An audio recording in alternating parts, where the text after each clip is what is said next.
NBA highlights, you know, especially any kind of drama that happens called Chaz NBA. Especially any kind of drama that happens called Chaz NBA. So I get a video in my recommendeds from him. It's Bobby Portis met his match with Tristan Thompson and both get text for having words. Bobby Portis gets called for a foul for holding Tristan Thompson during an attempted rebound. So then Tristan Thompson is pissed that he didn't get the rebound, so then he starts jawing at Bobby Portis. He just puts his hands on his hips and says a couple of words back, and then they both get text. Great. But I mean, Tristan Thompson is garbage. The only reason he even has a job at all is because he's LeBron's boy. I am shocked that the Cavs haven't fucking cut that turd loose by now. God, he feels like he's been there for longer than LeBron has. I'm reasonably sure that Tristan Thompson was part of the same draft as Kyrie. That sounds If right. if it wasn't Kyrie, then it was Dion Waiters. It was one of those. That's a terrible lottery twofer, if true. If they got fucking Waiters and Thompson with two top 5 picks. No, it was Kyrie. Kyrie first, Tristan Thompson fourth. Okay. And that Tristan Thompson pick is fucking god awful. Even for the time, because like Kyrie, you could call him a combo guard, but like he's a point guard. He's a new style point guard where he scores a lot, but he's an amazing passer, and he has perhaps the best handles in history. Right. You're thinking, okay, so we took a guard. Now we need a guy who can play in the front court. I can understand that concept, but like even for the time, there were still way better fucking players available than fucking Tristan Thompson. But if you want to talk about the benefit of hindsight, still on the board was Klay Thompson, Kawhi Leonard, Nikola Vucevic, Jimmy Butler. Like, Yeah, there were some guys. But even for the time, there were still a ton of guys that were better than Tristan Thompson. In fact, the guy who was taken right after Tristan Thompson does his job better. Jonas Valanciunas. Is Valanciunas still around? I haven't seen him in forever, I feel like. Yes, he is. He's extremely important to the Pelicans. On the Pelicans, he's basically like the guy who keeps their front court consistent because of how inconsistent Zion is. Yeah. He's pretty much their second best player at this point.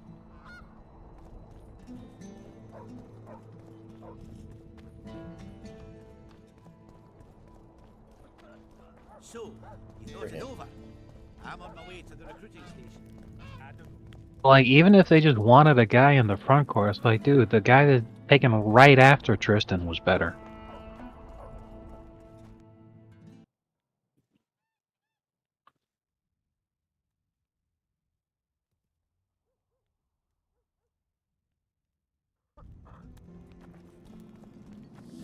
Don't try anything. I'll say it again. Humans are strange. Let's hear it.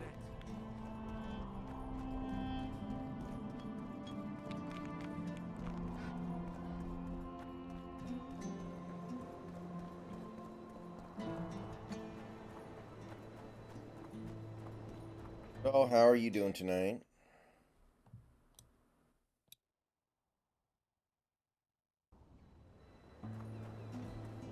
Doing all right.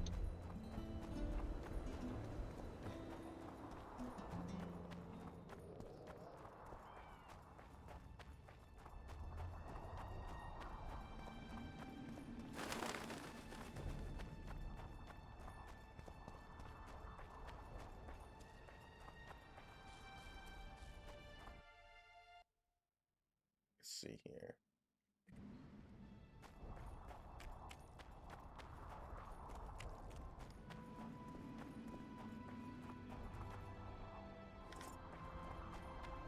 Did you see the Insomniac leak about their diversity training courses that they make everybody take?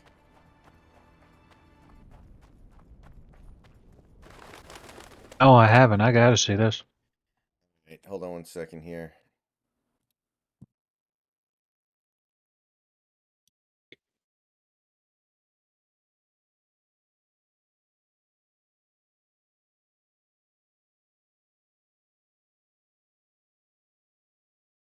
Hey, JS.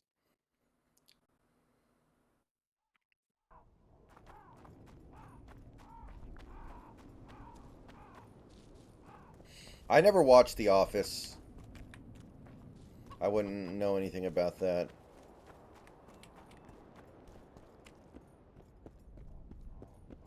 Where are you headed?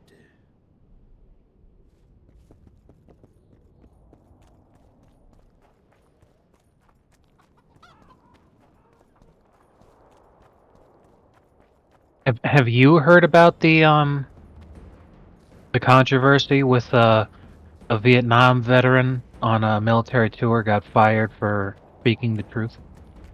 Did not.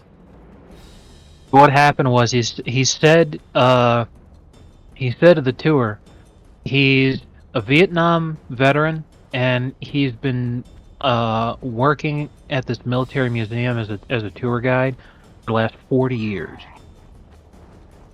So he says to the group that he's leading, he says, eventually they'll replace me with some gay, black, woman, woke Jew who will ruin this place. So that gets leaked out to the press by someone who was in the National Guard, who was in like their 20s or some shit, and was probably exactly the kind of abomination that he was describing. So this happens in Arizona. The Arizona Department of Emergency and Military Affairs order the veteran, the guy's 80 years old, to attend diversity, equity, and inclusion training. After he completes the course, they fire him anyway. Yeah, hopefully he has a good retirement. So, because they fired him, that's why this is getting in the news. So, a bunch of people are up in arms about this because they're all like, what exactly did he do? It was incorrect. Especially by proving him right, because you fired him and everybody knows you're going to hire some fucking... Exactly the kind of shit he said. You're going to hire a fag, you're going to hire some... You're going to hire an Eskimo. Right. You're going to make sure they check off as many boxes as possible, but they're not going to have a fucking clue what they're talking about.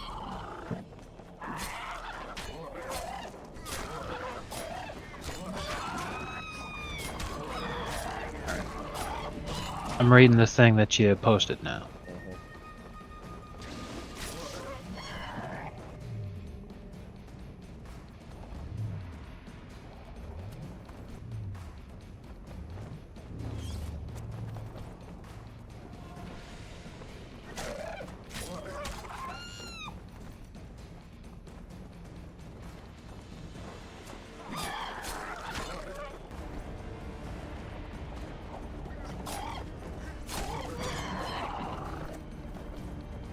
Wonder how many more will turn out.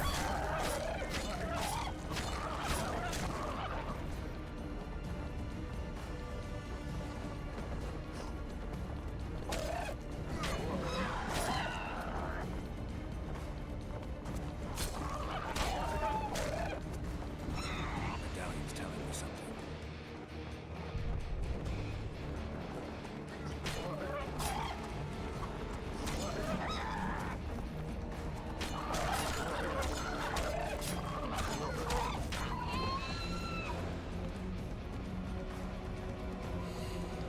Yeah, somebody needs to tell Jokic it's okay for him to take 30 shots in a game if that's what needs to happen for the Nuggets to win. Like, nobody's going to be offended.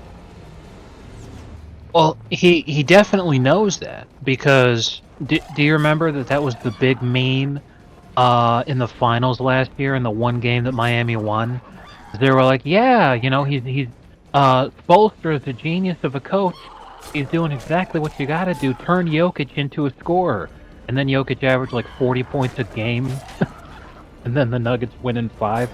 Like, he's incredible at scoring, and when he's got to take a ton of shots, he absolutely can, and they'll win anyway. He's just not, because this is definitely LOL regular season mode. Yeah, that I agree with. Yeah, as soon as we get to the playoffs, he's gonna straight up Thanos the shit. Fine, I'll do it myself if he's gotta. Like, Mhm. yeah, he's been absolutely fucking unstoppable. Like, his efficiency is climbing off the charts. Like, he can't fucking miss. Oh, god damn it, I forgot to save.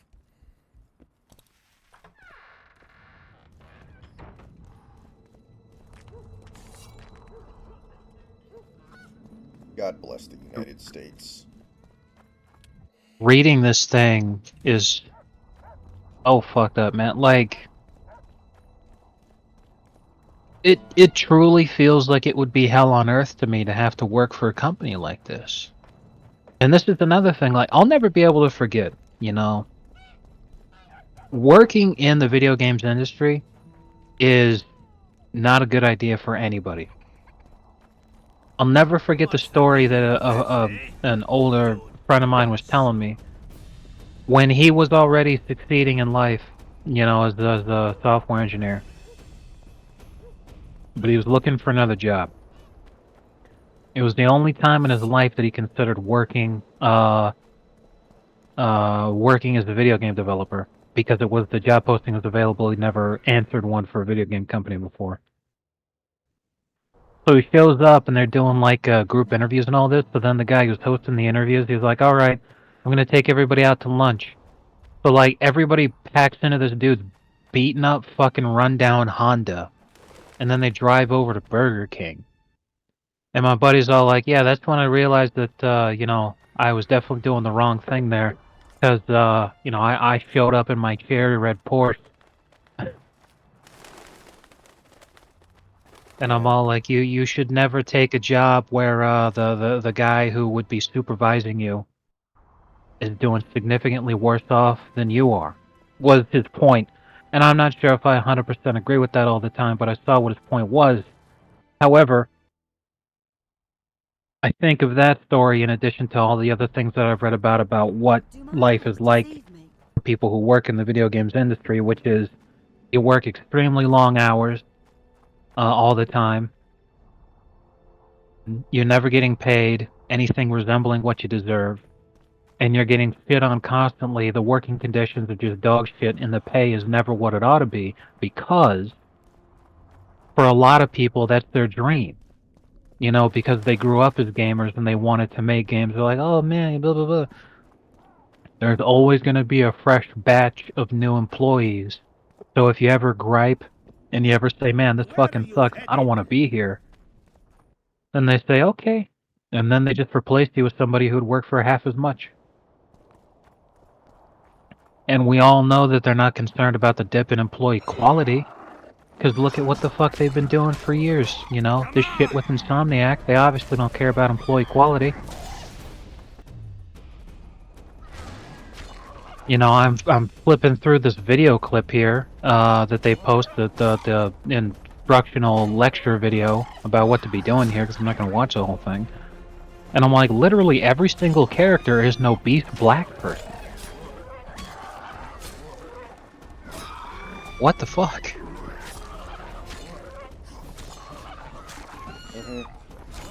Is it any wonder that there was a major character in the last Spider-Man Command games named Sadie? Yeah.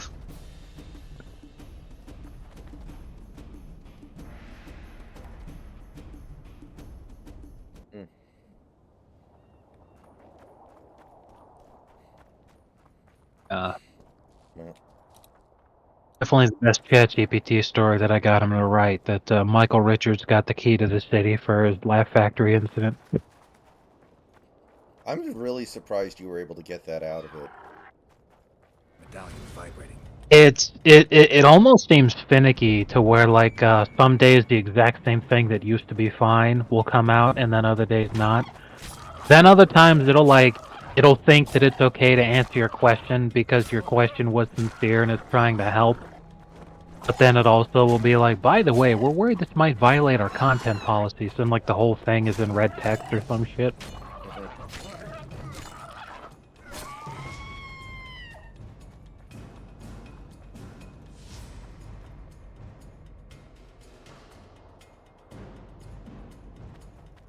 Should I purchase the AI girlfriend? No.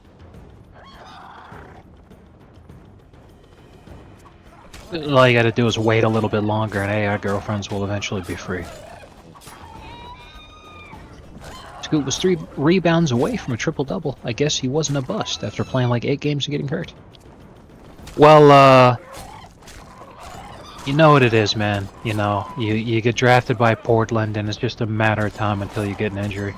That's just how it goes.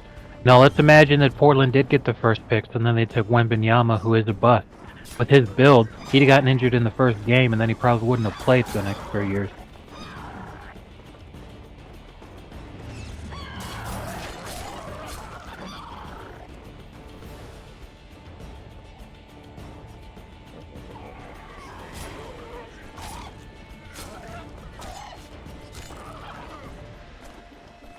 And if it makes you feel any better, it's not like Lillard is really setting the world on fire over in Milwaukee.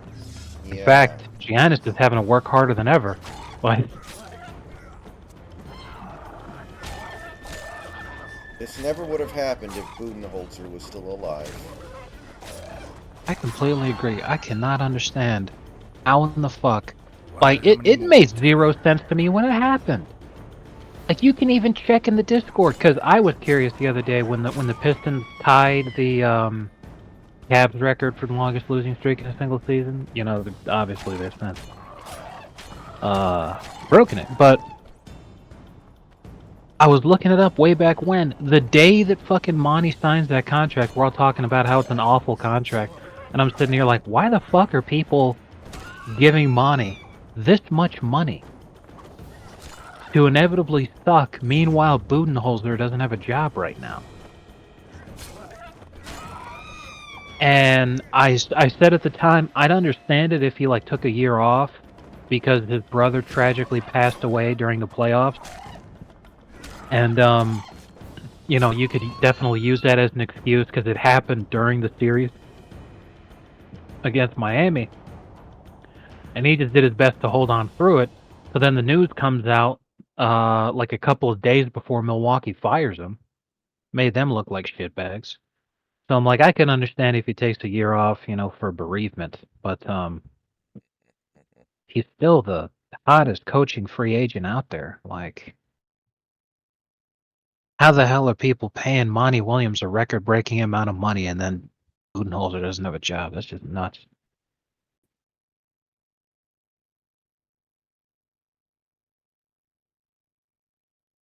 Yeah.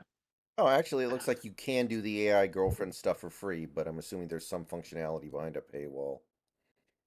Yes. Any it can act like sweet and, you know, considerate and kind and affectionate towards you. However, the part that's behind a pay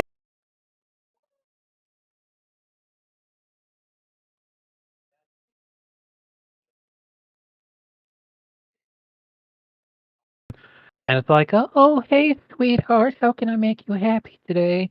Do you want to talk about your favorite movie or, you know, some other shit like that? So, you know, the moment you mention anything sexual at all, which is what the majority of guys with an AI girlfriend would want, because the guys who are relying on this kind of thing can't talk to an actual woman to try to get satisfaction in that sense. So they'd be like, I just want to feel like a man here, you know, let me have a feminine presence flirting with me back. And the moment you try to do that, that's when it says, sorry, you need the you need the $50 a month subscription for that. And I'm like, yeah, this is okay, you know, you could just talk to a girl with an OnlyFans would be the exact same experience.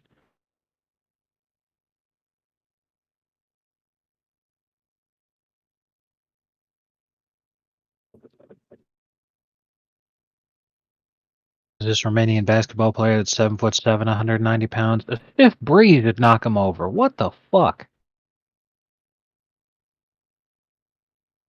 That guy's extremely malnourished. Good lord. Yeah, is he like completely broke and can only afford ramen?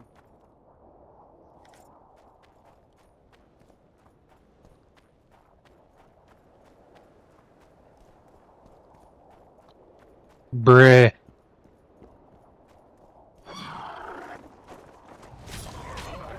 Pretty rough right there.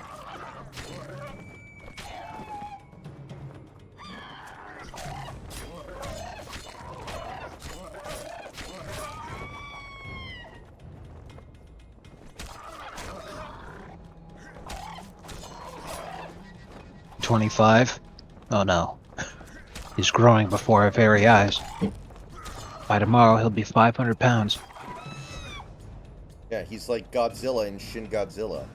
Just keeps growing and mutating. Now I'm really getting huge. Don't do it. Calm down. Exactly. Yeah, watching this shit definitely explains why Insomniac hasn't made a good game in an exceptionally long amount of time now. I mean, they make games that are at least selling well because they have extremely big IPs, but the days of them actually making a really incredible game that moves the industry as a whole forward, those days are over.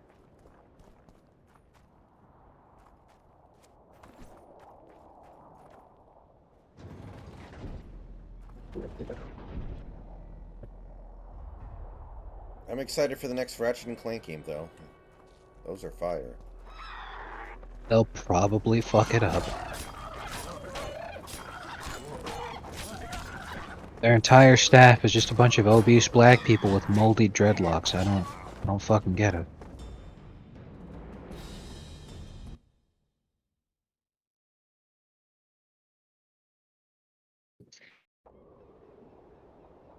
Why did this happen? How could this happen? Exactly.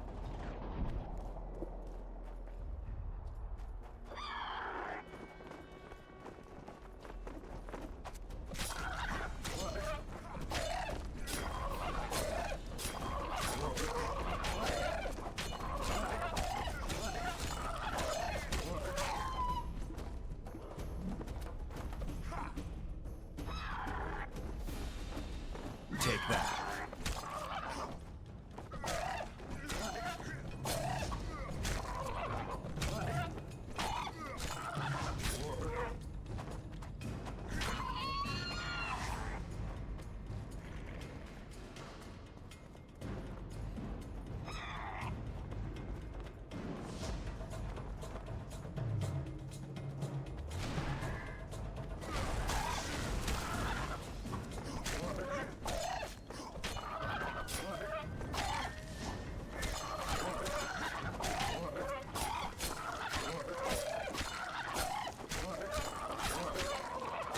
So Joe Flacco is literally a top 10 quarterback in Browns history, and he's played like 5 games. That's amazing. That is truly If fantastic. he throws for 72 yards next week, he will pass Johnny Manziel for 31st all-time in franchise history for passing yards. Wow.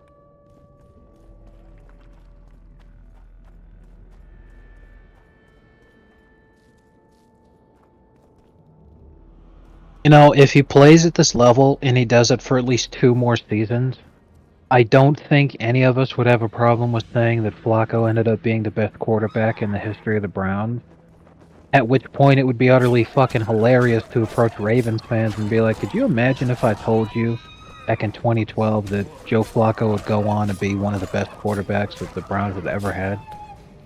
What if the Super What? Bowl this year is Browns versus Lions? You cut out what? What if the Super Bowl this year is Browns Lions? The universe would implode. That That'd be like the Cavaliers winning the NBA Finals, man. Well, at least they played the Warriors. Mhm. But yeah, similarly in terms of how awful it'd be, yes. Speaking of Wolverine, which Wolverine do you prefer? The ugly, squat, weird-looking Wolverine from the comics, or do you like what Hugh Jackman did with the role in terms of making him kind of a pretty boy? I like what Hugh Jackson did with the role, but not in what you said. What I like about what Hugh Jackson did with the role is that he made Wolverine more personable in terms of, not wearing the costume or live action portrayal that really had never happened. So, I think that's neat. And, trying to get into more of Wolverine's backstory and all that kind of crap, although I highly disagree with a lot of the shit that they did. I liked Wolverine's story more when he wasn't born a mutant, and it was the Weapon X project that made him into a mutant, Right. as opposed to he was born a mutant and all they did was just give him the indestructible skeleton. That's just bullshit to me.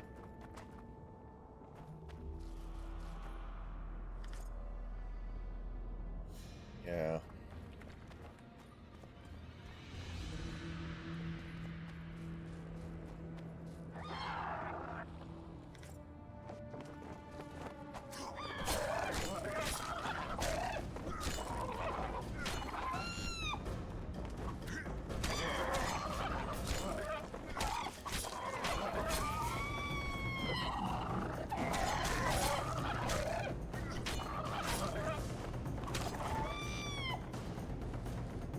Adaptational attractiveness always does amuse me when they take a character that is not meant to be attractive and then they make him attractive for a live action adaptation or some shit.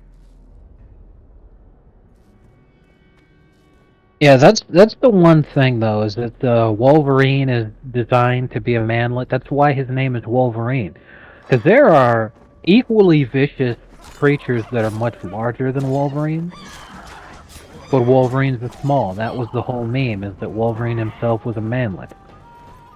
Mhm. But because of that, he was hero to the manlets, and all the big people did was take that away.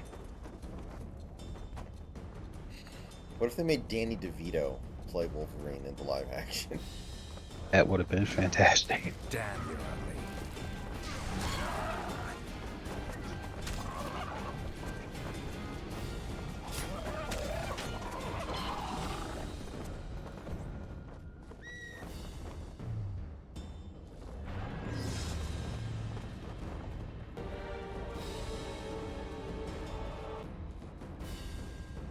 Another thing they don't really go over with too much, but would be pretty neat if they did in the live action stuff, is thinking about how fucking heavy Wolverine actually would be, because his skeleton is made out of the second most durable metal in existence. He'd be heavy as fuck. I think they do that a couple times when he like goes into water and immediately sinks down to the bottom.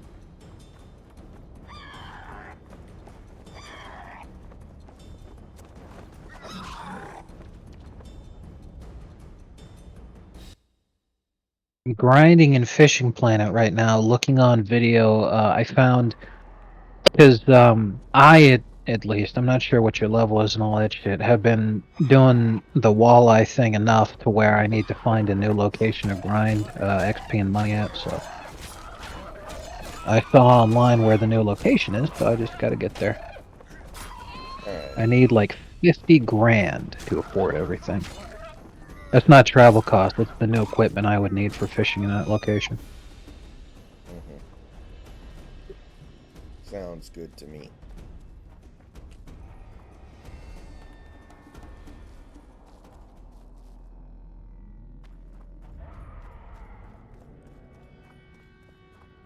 There is a reason why Jean Grey doesn't end up with Wolverine in the comics. He's fucking hideous. Yes.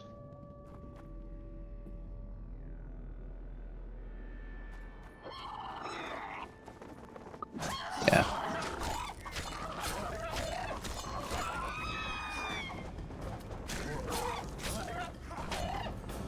Yeah, there's Wonder how many more will turn up. all that weird diversity crap in comics has like really gotten to a retarded point. Nightcrawler, his mother's Mystique. The big giveaway is that they're fucking both blue. Yeah. In the comics, they wanted to make it so that Nightcrawler has two mommies. Ha ha ha. So Mystique was a lesbo. Is how they how they made Kurt.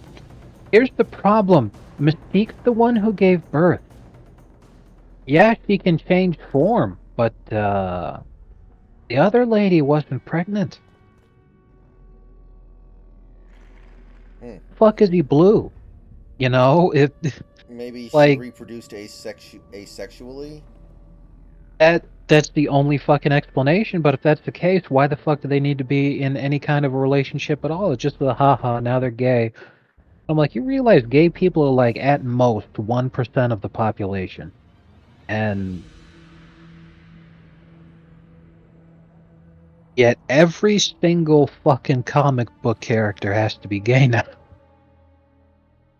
What the hell is wrong with these people? You know, JS, I am somewhat familiar with most Spider-Man major comic story arcs, but I'm not familiar with Cindy Kim.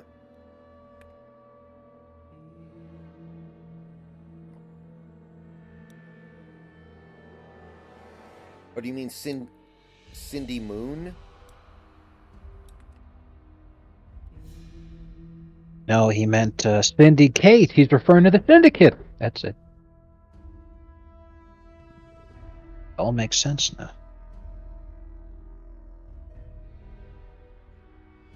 Can you really blame white men for fetishizing Asian women? I can't hate on them for that. Seriously.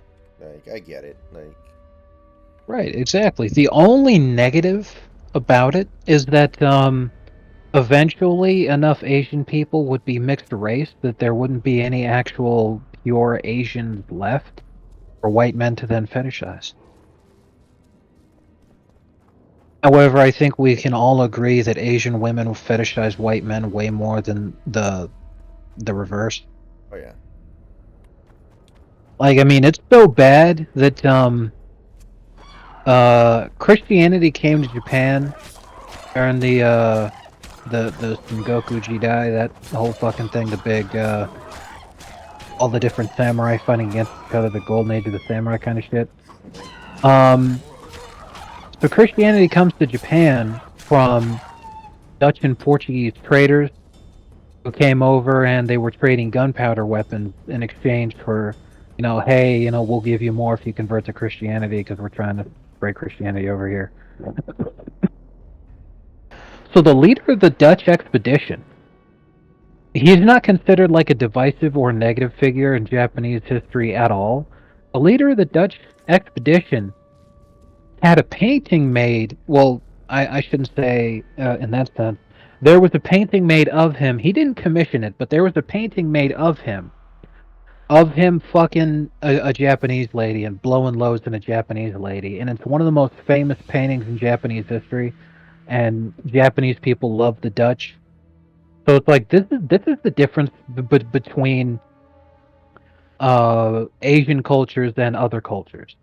Is that the Japanese would have just as much ability to say that they'd been colonized as like other countries, and yet that's their reaction to it, versus the way that Africans, Hispanics breach to this day. Like, what the fuck? That's some wild shit, man. Mm-hmm.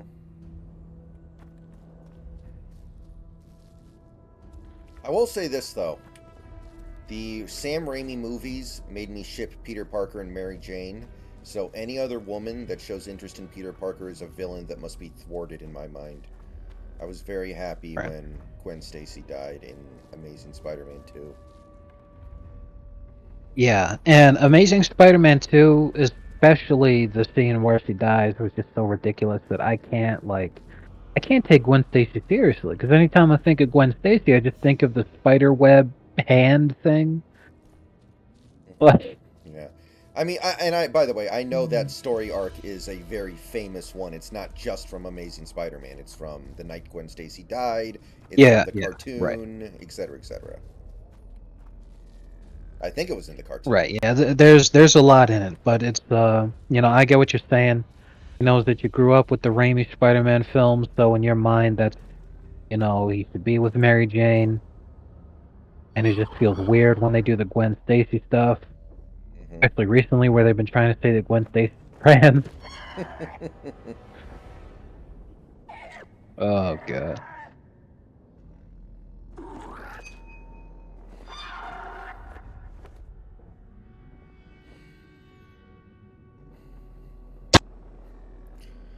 Oh God. Oh God. Oh JS God. There was a movie.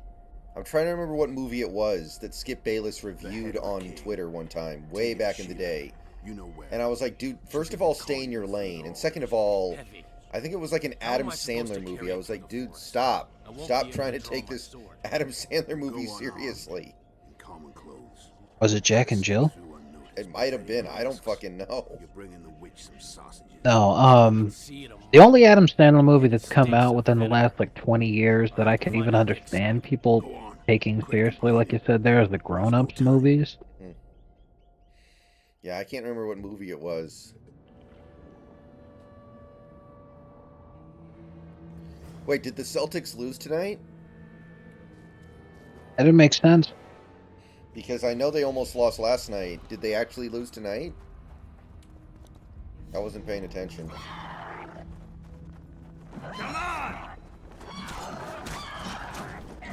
They should have fucking lost to the Pistons, dude. Pistons got fucking raped by the referees there. You'd think they'd feel bad for them and give them a break in a situation like that. It's just total bullshit. It's like, why the fuck would you call goaltending because you want to review it and you know that goaltending is an automatic review? There's nothing stopping you from fucking blowing the play dead and reviewing it. You know? Call it a block, wait for someone to get the rebound, whistle the play dead, and then review it. And then based off of who got the rebound gets to inbound it. Like, why the fuck would you call it a goaltend? If you can't tell on the fucking replay, then how the hell could you tell that it was a goaltend as it was happening in real time?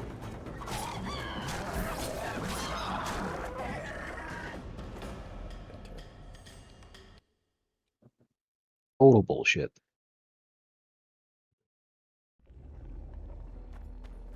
Yeah, I mean, Maggie Gyllenhaal is pretty ugly, but at least she's a good actress, so it's a worthy trade-off. Too old for this. Have you ever seen that Secretary movie? I may Maggie have. Gyllenhaal? I'm not that sure. one's fucking wild. It's the BDSM movie. Oh, nice. I don't know. I may have it. I'm unable to remember it. But Maggie's she's got a decent body. Just her face looks a little strange. But I read a post the other day online that wasn't talking about her. It was talking about somebody else. And I really agree with the way that that it was said, which is that she's got a face, which is the face of an Irish peasant girl, which is literally designed after generations of evolution to be capable to withstand drunken domestic violence. Jesus Christ. That's why her face looks like that.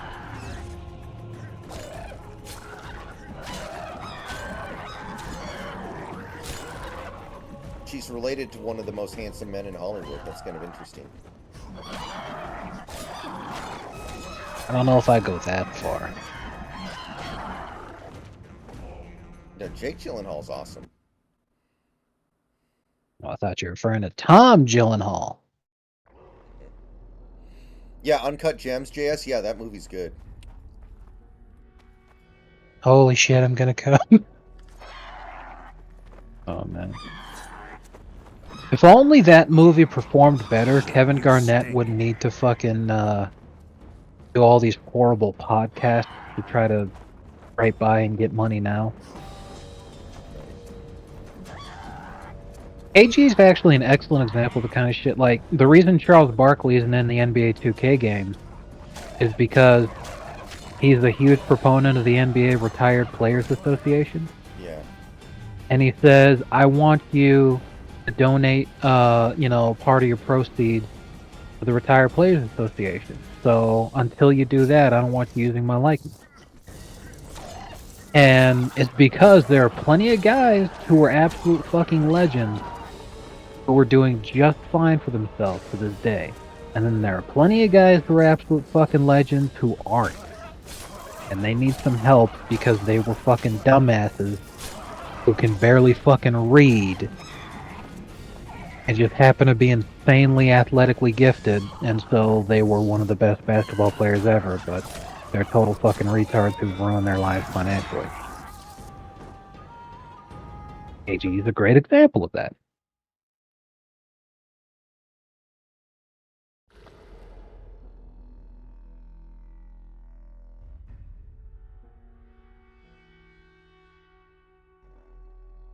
Like though that he started being more honest about shit lately. In one of the podcasts that he's doing, he recently said that losing in the 2012 Eastern Conference Finals, he's like, once that was the second year in a row that the Heat beat us, and that was our best chance to beat them because of how hurt they were, and we went up 3-2, and then LeBron just fucking killed us in Game 6. And then in Game 7, all three of them were killing us, and Chris Bosh hit like the dagger 3 in my face. And when that happened, I was like, you know what? I think my time's done. So I'm like, excellent. I've been saying since that fucking shot happened that Chris Bosh essentially ended KG's career, and now I hear it from the man himself. That was perfect for me.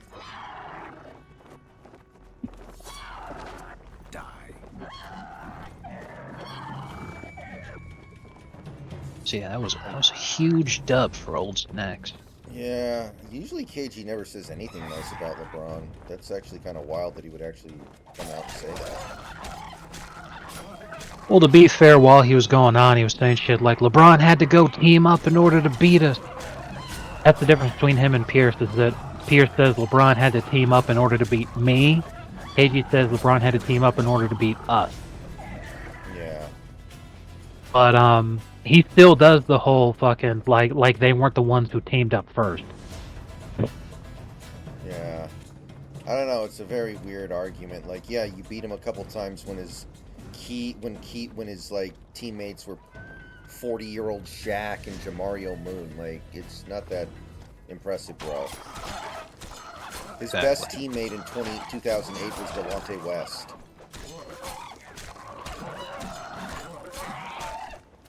Delonte West and LeBron were the only two players on that Cavs team that would have made the roster on the Celtics.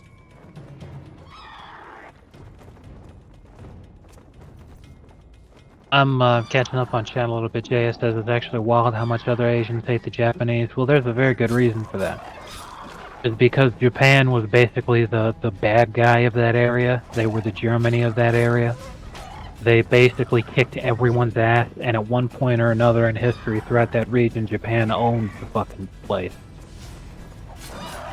Like, especially Korean history. The history of Korea is literally just trading off centuries of either being under Japanese rule or Chinese rule.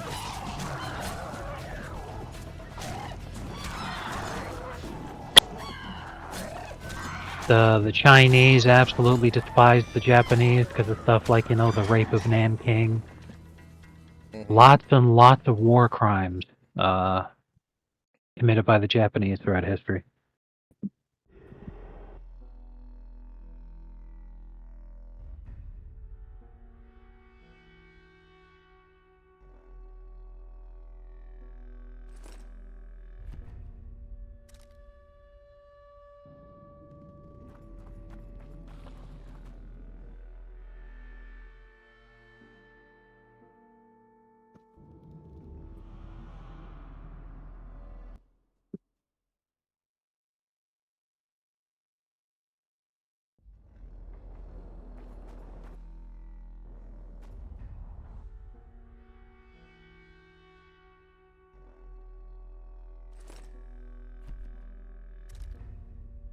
Hi guys, I'll be right back.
I'm back.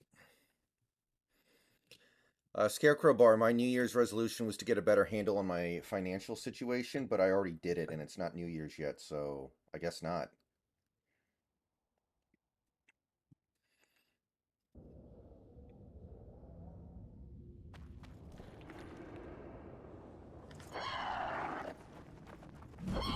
But fundamentally speaking, New Year's resolutions are kind of silly, aren't they? Yes. It's not like the new year has any kind of special power that will allow you to accomplish things.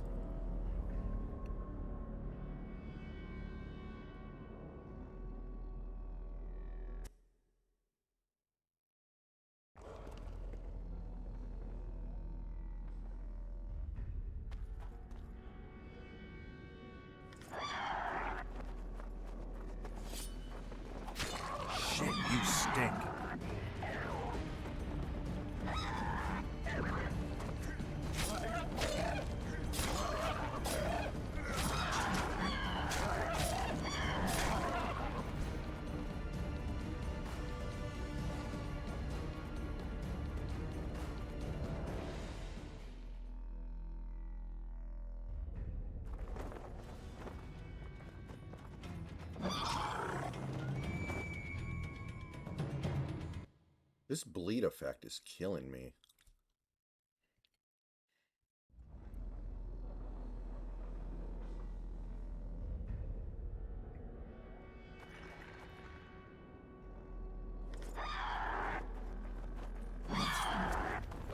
How many more can there be?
I am going to the gym pretty much every morning these days, so I'm very interested to see how full the gym gets on January.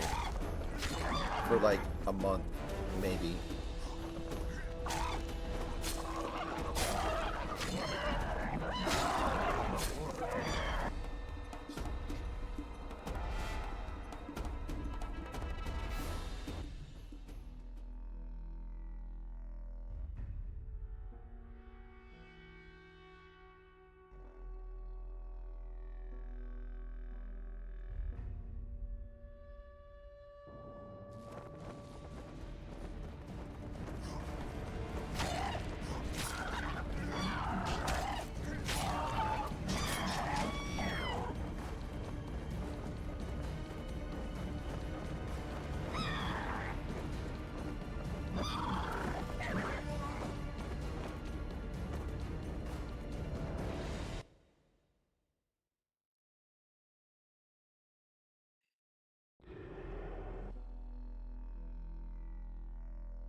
How many more can there be?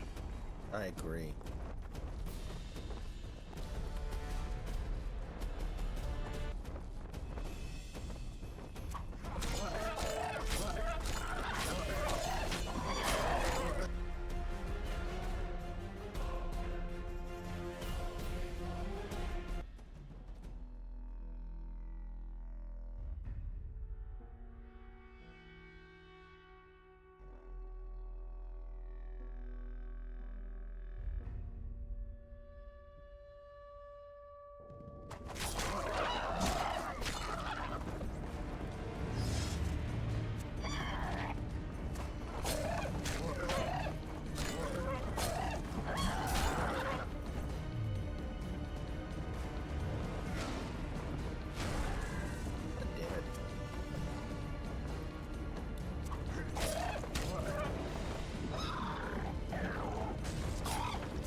The only time I've seen one of those omnidirectional VR treadmills was in Ready Player One.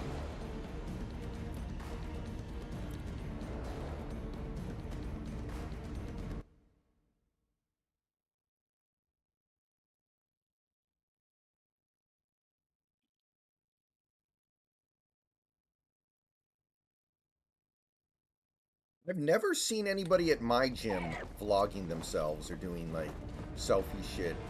Now that I think about it, not that I've ever really been out looking for it, but I'm not seeing much of that personally. Huh. Never really thought about it.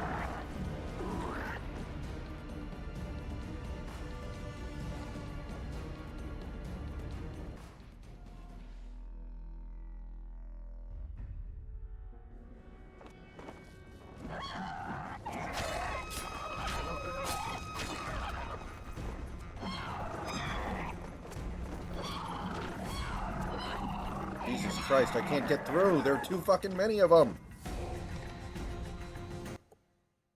Dude, this is impossible. You just get gang raped.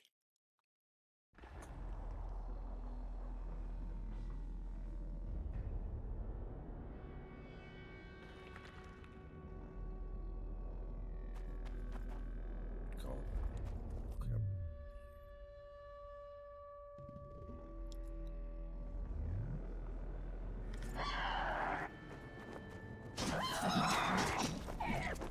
Guess they'll never learn.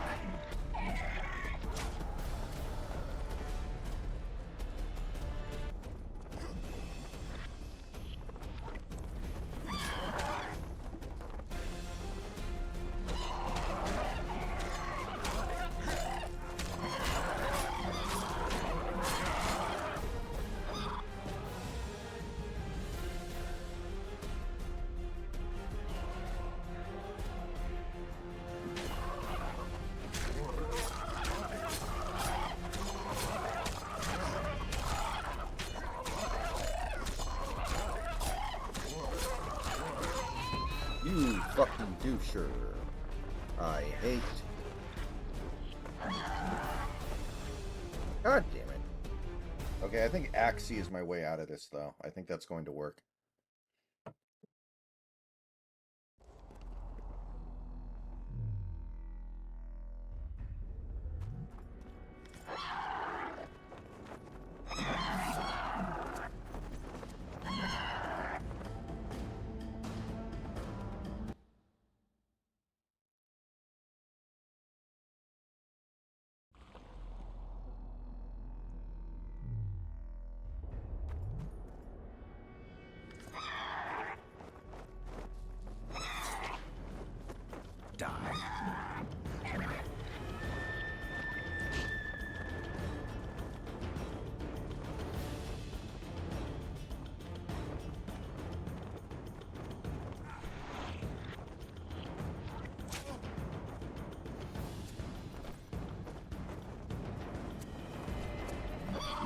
Am I not doing it right?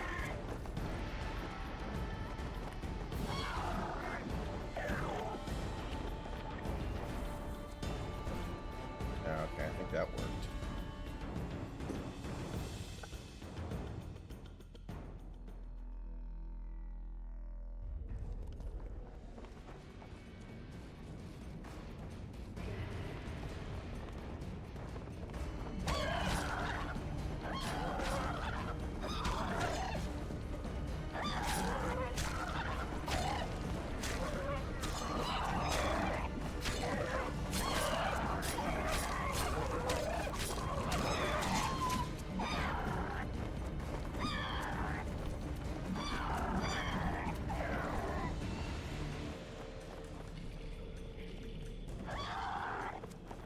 God damn it, why can't I just go down? Just because I'm in combat doesn't mean I should have to deal with this bullshit. Fuck off! Jesus Christ, man. This part is horse crap.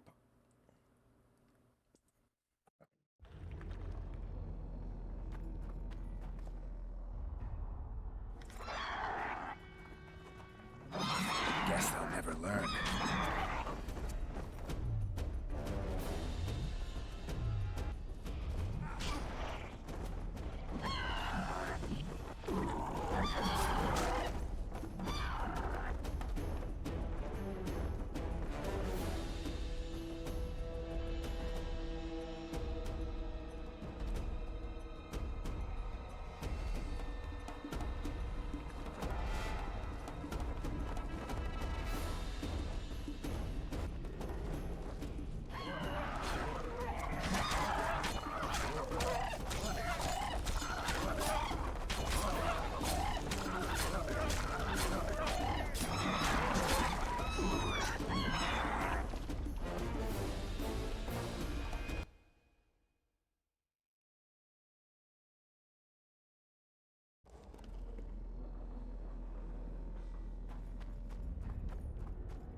works. Maybe I can do this. Wonder how many more.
Yeah, I'll do Cyberpunk at some point, JS.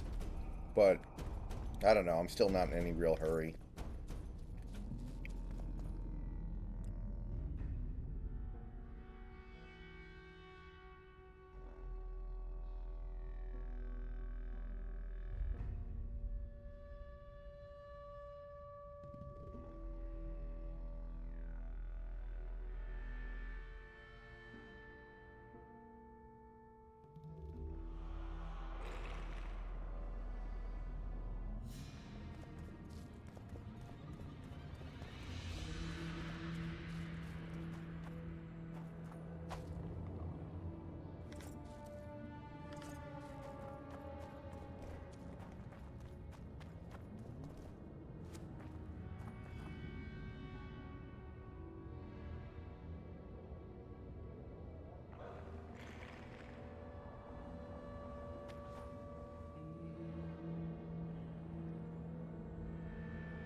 Take that.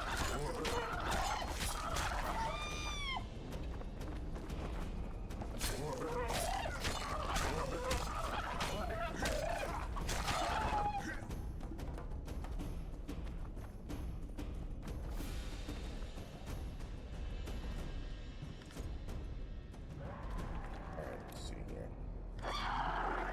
Okay, every time I pick those up, I get more of these assholes.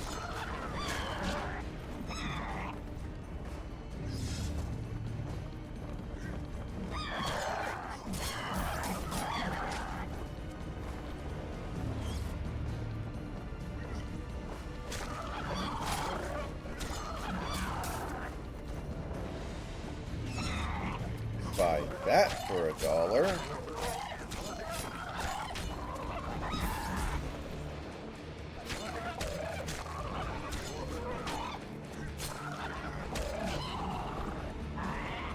That Foxford today was good on so many levels. Like that was brilliant. That's the Yeah, best one he's that done in a was while. tremendous. I agree. Absolutely tremendous.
Dan Orflorski last year on his show did a big rant and tirade about how the Broncos should bench Russell Wilson.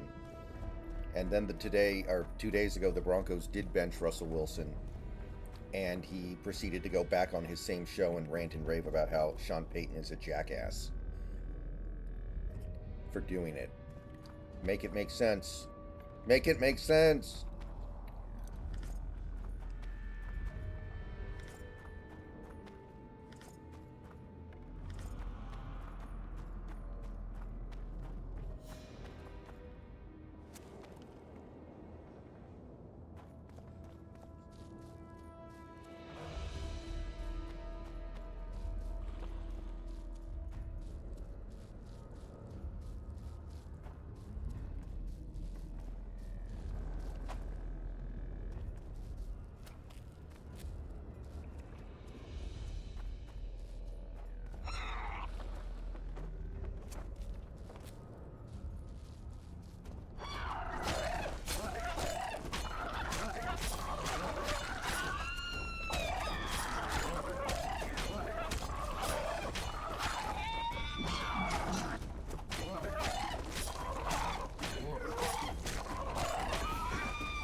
Pretty good point. That was a fucking joke. Like, that was insane parody in the 90s. But that's pretty close to how things actually are nowadays. That episode of The Simpsons where like Flanders is calling up Reverend Lovejoy when Lovejoy's at his own home. And Flanders is like, Reverend, I think I may be coveting my own wife. And like that was an insane joke parody in the 90s, but that's pretty fucking accurate to nowadays. Yeah, that joke would not be out of place in Rick and Morty with the cuckold character. Exactly. Yeah, David, I don't get it. These are the same analysts that slammed him nonstop. Like, not even a year ago. They were basically gutting him. They're using Rust right now so that they can dump on Sean Payton. Yeah, they fucking hate Sean Payton. That's what it is. They hate him so much, they're just going to pretend they didn't spend the last year bashing Wilson. Exactly. It's fucking hilarious. It's not right. It's not about Rust at all. He's just the tool that they're using to dump on Sean Payton. Because every single person who's caping up for Russ right now, what are they all saying? Sean Payton's overrated. Sean Payton's overpaid. Sean Payton is a garbage coach who just got by based off of Drew Brees' excellence and all this other crap. Like, people are still bitching about Bountygate as they continue to cape up for Russ right now. Like, these are damaged people who have hated Sean Payton for a long time, and they're just trying to kick him while he's down. That's all this is. It's the exact same people who are shitting on Belichick as hard as they can right now, because the Patriots are rebuilding for the first time in 20 years, and they're not good. Like, you can say whatever you want about Belichick as a general manager. You know, I think a lot of folks can agree that his roster decisions haven't been for the best. But anyone who tries to argue that he's not still an excellent coach, and that he's not the greatest coach of all time, is just an outright retard. Like, what more do you have to fucking do? He still beat Sean Payton and Mike Tomlin on the road this year, even in this awful, piss-awful year. Still found a way to beat Tomlin and Payton on the road. With no talent. No talent whatsoever.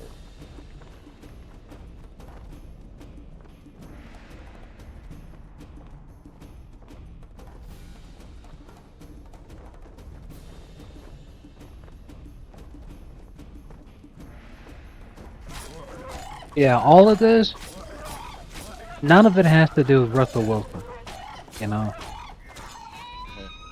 It's all about just using the opportunity to dump on Sean Payton. Yeah. But when you see a take that doesn't make any fucking sense, just ask yourself, does this person not like Sean Payton? If the answer is yes, it explains everything. If the answer is no, then, look a little further, and you may realize that it's actually Russell Wilson's alternate, Pierre Delectico account. I'm convinced there's some kind of bought and paid for PR machine on Wilson's part, though. Like, you have Broncos fans on Twitter defending this dude to the death. Like, what has Russell Wilson done as a Bronco? Nothing. He's led the league in losses. He's played mostly bad football, and he's taken hundreds of millions of dollars from your cap and multiple first rounders, multiple second rounders. Right. Well, it's exactly like you said. Should want him dead. Right.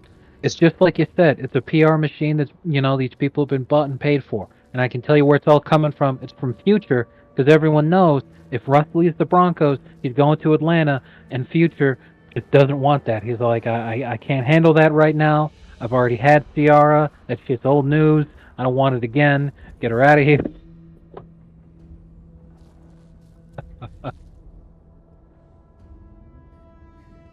Yeah, that's my favorite part of this whole thing now, JS. Like, all the Wilson slurpers, they always talked about his wins. Oh, he's got this many wins. He's got more wins than Brady. He's got more wins than Manning at the same age. He's got more wins than anybody at this age. Nobody wins games. And now that he's like one of the biggest losers in the league, he's literally lost more games than any other quarterback over the last 2 years.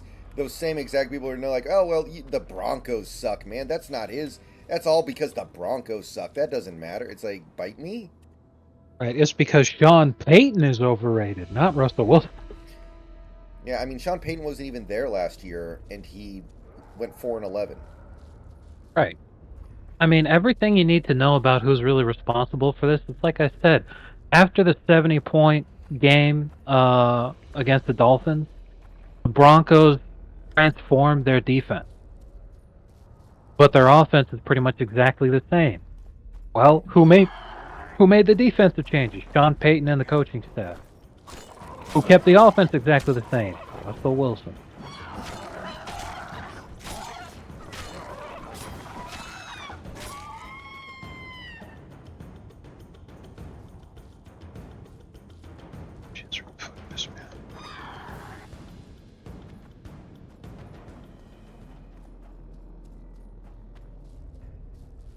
Man.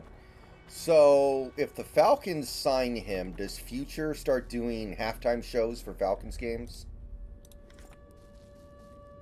I think during halftime he'll probably be too busy banging Russell Wilson's wife again. Man, that's pretty fucked up. Ugh. It's too bad because if there's any chance he has of having some degree of success at the end of his career, it's probably Atlanta. They have good running backs, they have a good offensive line, they have good receivers, they just need a quarterback. But you know he can't he can't go there and intrude on Future's territory. Sensational.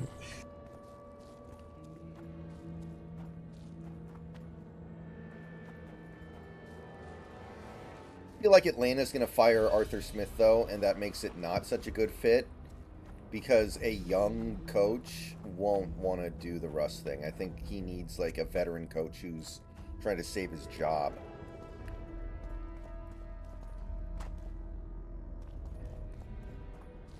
That's why he should go to Pittsburgh so that Mike Tomlin can bang his wife. Mike Tomlin's a decent-looking dude. I could see that. Actually, imagine that shit for a second, though. Like, fucking... The offseason comes, the Broncos cut Wilson. And now it becomes... No one talks about who is Russell Wilson going to sign with. All anyone's talking about is who gets to bang Ciara this upcoming season.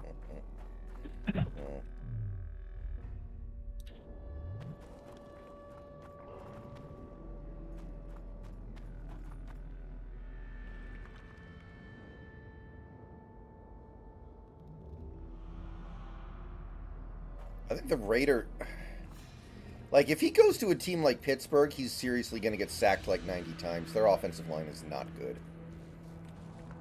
The only team he could go to that has a better offensive line than Denver is probably Atlanta. Like, Pittsburgh's offensive line is not good. Washington's offensive line is not good.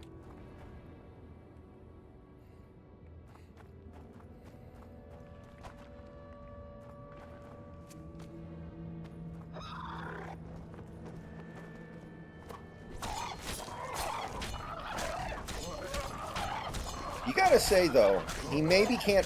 He sucks at. He might suck at football now, but Wilson has done a very good job spinning this situation to make himself look like a victim, even though he got paid $150 million to play bad football for 2 years. Like, it's actually kind of amazing what he's pulled off here.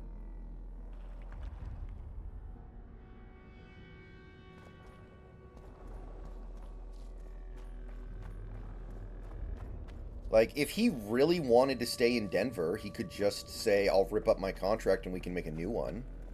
Like, he could do that. There's nothing stopping him. He doesn't have to, but by that same logic, it's also Denver's right to say we're going to exercise the ability to bench you and cut you. That is in your contract. There's nowhere in your contract that says we can't bench you, and there's nowhere in the contract that says we can't cut you before the contract is over. Like, if he really wanted to stay in Denver, if he really had his feelings hurt like this, he could have agreed to do a different thing with his contract. I don't think Peyton wants him. Well, maybe. But if he agreed to a different contract, I'm sure Peyton would at least say, let's keep him around for another year, and maybe I'll draft the next guy, maybe I won't. And then we'll see what happens next year. But Wilson at that point would have a chance, right? At least he'd have a chance to earn the money back. In fact, that's the story from the Broncos camp over the last couple days. They approached him and wanted to work on a restructure on his contract that would basically get rid of some of the guarantees and allow him to earn them back with his play. And he said no. So they were like, well, okay, you're obviously not going to earn those guarantees because you suck. So see you later. Like, Right. That happens 100 times every year in the NFL. Players get cut before their contracts expire. Yeah. Every team does it every single offseason without fail, without exception.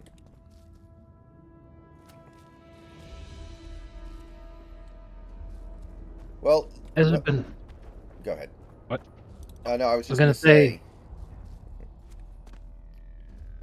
No, go ahead. Go ahead with whatever... No, I was going to say, you go ahead. All right. As I've been playing more Red Dead 2, Mhm. I've rediscovered some of the complaints that I had with this game. Mhm. As you're playing through the missions, it's the checkpoint system, and that your inventory is tied up in your horse. What I mean by this is, you don't have the ability to play out the mission the way that you want to, because when the checkpoint goes off, if you died, or if, you went too far away from whoever, or you were supposed to protect this guy and he died, or, whatever the fuck. And it restarts from a checkpoint, and then your entire inventory is different. And since your inventory is based around your horse, you can't change it, so now you're fucked. But it doesn't care what you started the mission with, it just resets it to what the mission wanted you to have.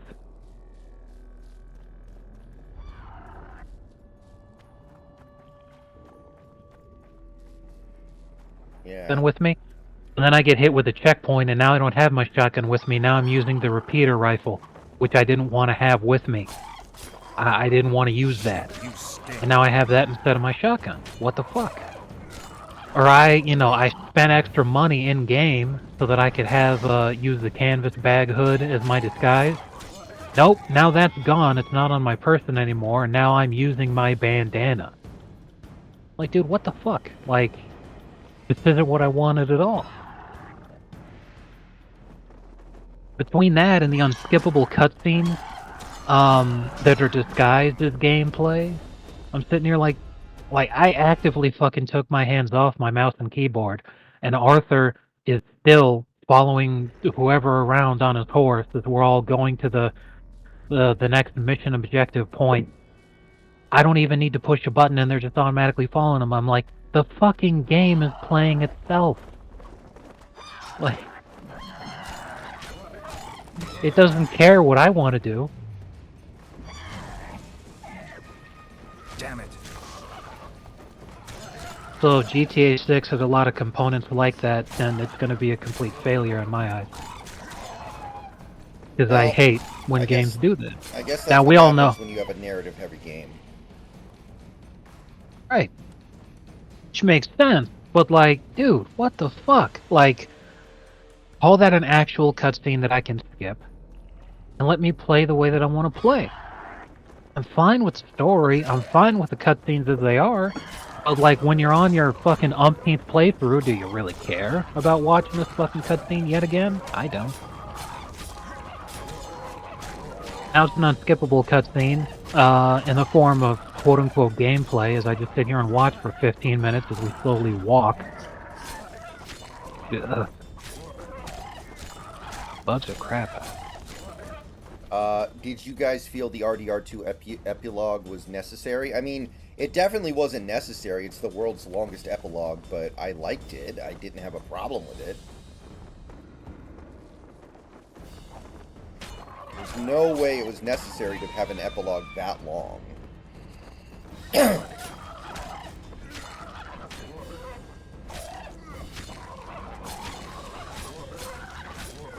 I think that more bad things should have happened to Sadie. He was the only member of the gang where nothing bad ever happened to him.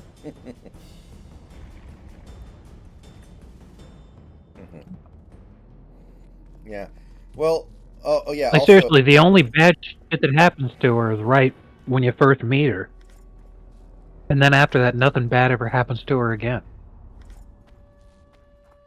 But yeah, yeah, JS. The thing is, even during the 5-game win streak, Wilson was not playing particularly well, and Peyton is a guy who is going to value process over results. So the reason why the Broncos won 5 straight games this year was because their defense turned into the 85 Bears way more than anything Wilson was doing. So to him, he's still looking at it the same way because he's actually smart and he knows what he's doing.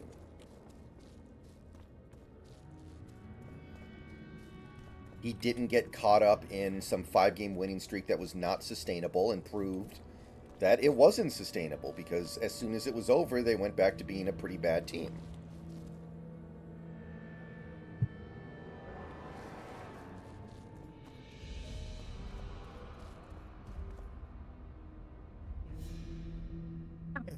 And again, like, I think people have completely gotten away from the big picture here. If Wilson was actually playing well, and I know he has good box score numbers or whatever, but he's not playing well, and people who watch football know that he's playing average, there would be no problem. Like, nothing would have happened if he had just played better. He got outplayed by Bailey Zappi at home with the playoffs on the line. Like, if he doesn't want to get benched, then he shouldn't allow that to happen. I don't think it's an unreasonable ask.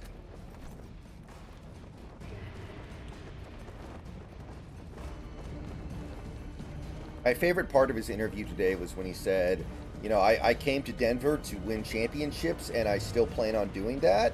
Like, bro, you've been benched. How are you going to win championships?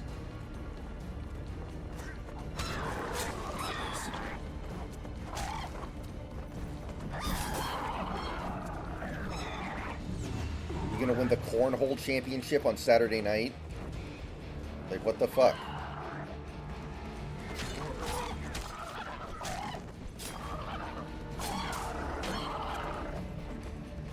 Yeah, and also, I still think he's full of shit about the whole injury guarantee waiving thing.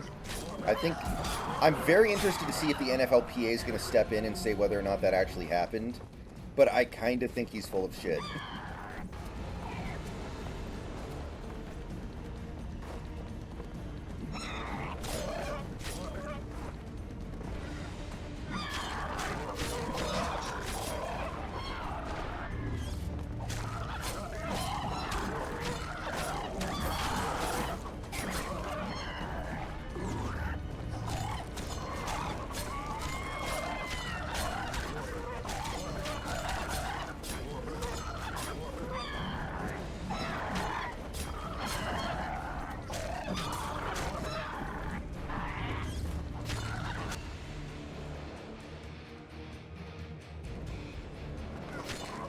Yeah, I mean, even, like, okay, it is a little bit scummy to say, waive some guarantees in your contract or we're going to bench you like, you know, you're the mafia or whatever. But what are they supposed to do? Just accept that risk? Like, what else are they going to do? Are they supposed to just be like, hey, just live with the risk of having your team even more crippled than it's already going to be?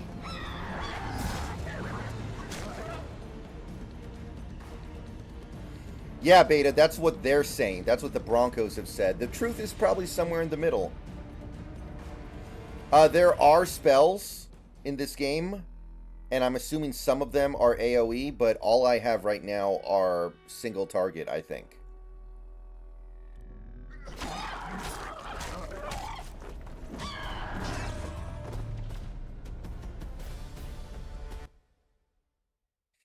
And this is fucking brutal. These harpies, man. I don't know what to do.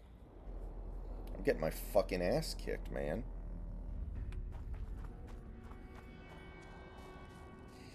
There's got to be something I can do.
Again, I'm sure there is some contract that Denver would be willing to bring him back on if he would agree to that, but he won't. So it's not like he has no role in what is happening right now. There is something he could do to make this go away. How many more can there be?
Who should be discussing a contract readjustment with their team is Aaron Rodgers. Yeah, I mean, Aaron Rodgers did actually do that. He redid his contract so the Jets could make the trade work. So it's not unheard of. People do it.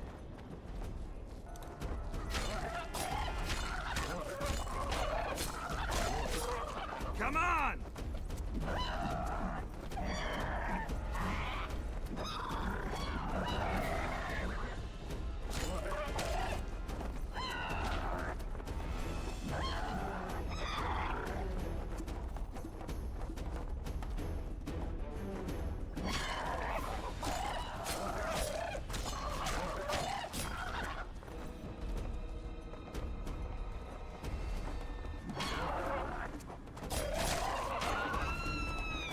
Nice, I actually finished that.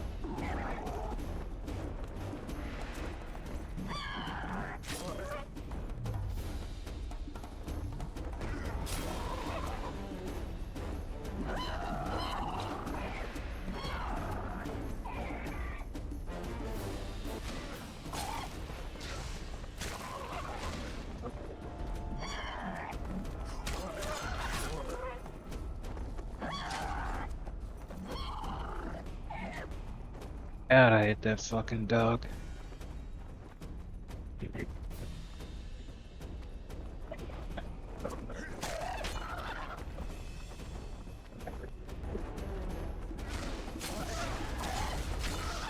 It's the biggest piece of dog shit.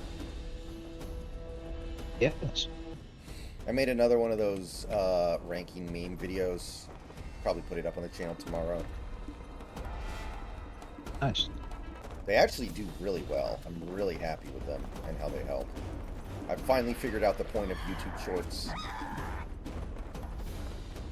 Yay.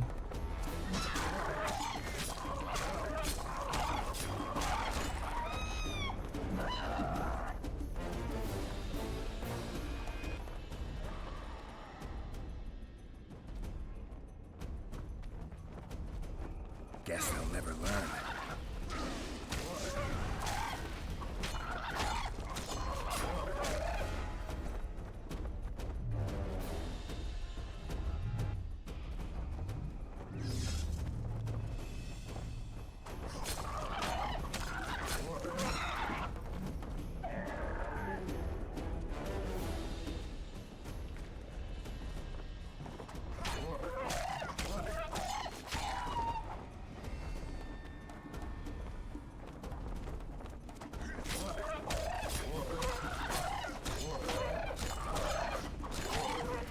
Yeah, I saw the start of that video. I didn't watch the whole thing, Big Country. I have no idea what he was blasting The Rock over, but I'll probably watch it tonight.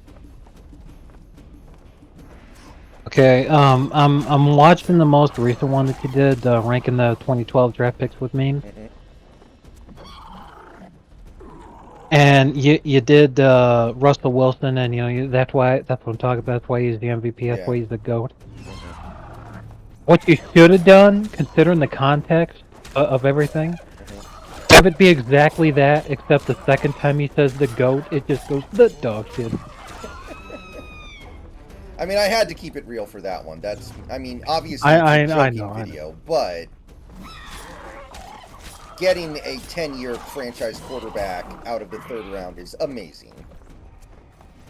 Yeah.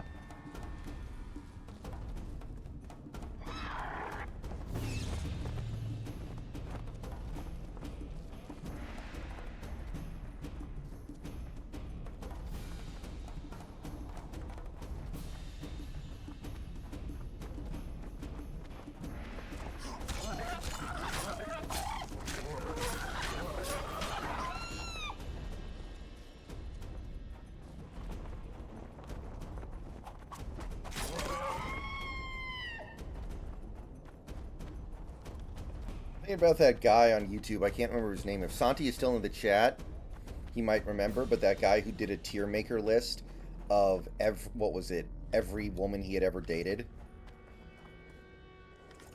It was fucking hilarious.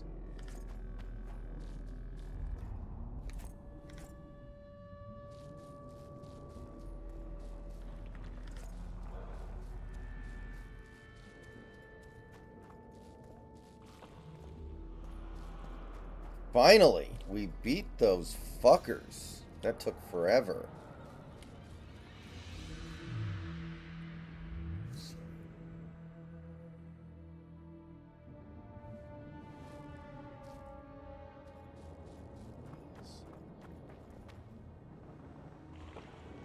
Yeah, I think so, Santi.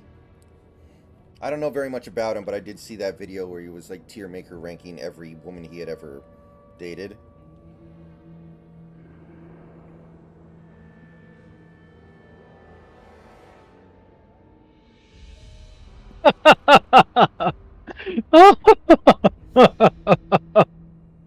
The comments, everyone's like, "Who the fuck is Deshaun Sneed?" Yeah, his actual Who's name was formerly Deshaun Deshaun Shed. Chucks. Yeah, his name was Deshaun Shed, but I thought it'd be fun to do Exactly. Deshaun Sneed. Exactly. Formerly Deshaun Chucks.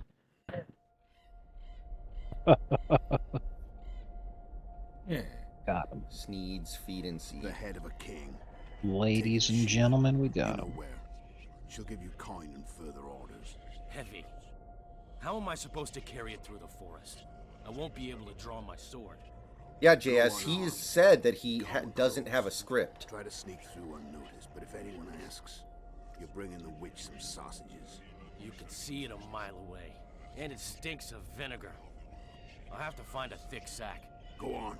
Quit complaining. There's no time.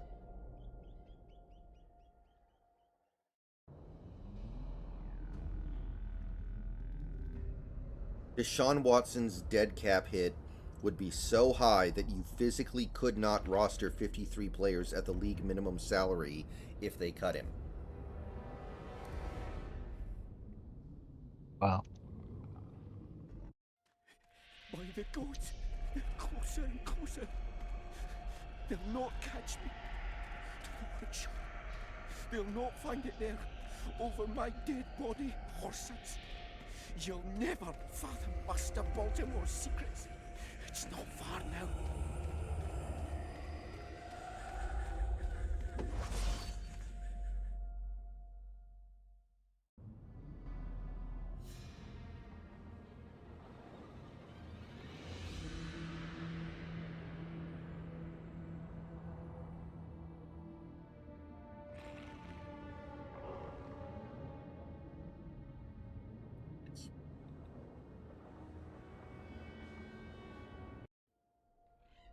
You're as beautiful as an elf, milady. Come to me, my hero. Let's fuck in the barn. Ah, the luck. To think I wanted to play dice with the others. Call them too. It'll be lovely.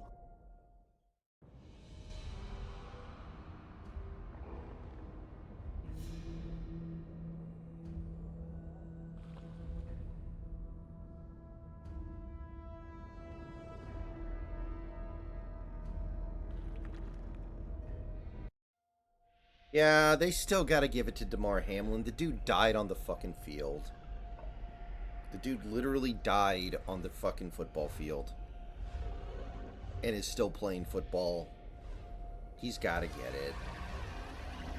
They should name the award the DeMar Hamlin Award at this point. Yes. You should name the award the DeMar Hamlin for why you should never get an experimental vaccine.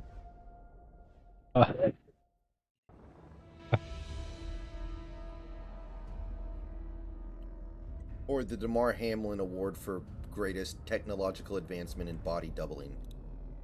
Yes.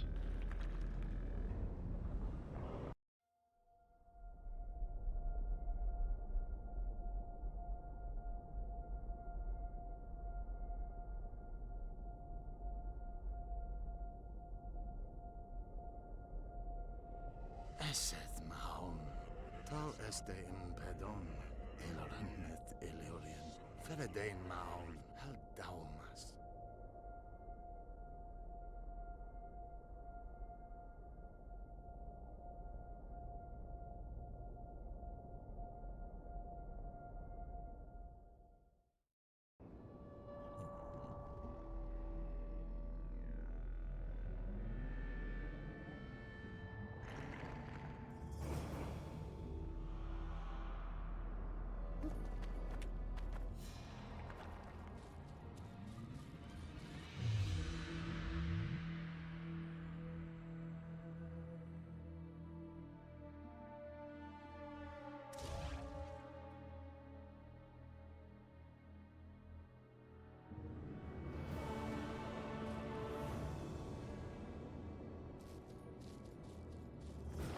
Hell yeah.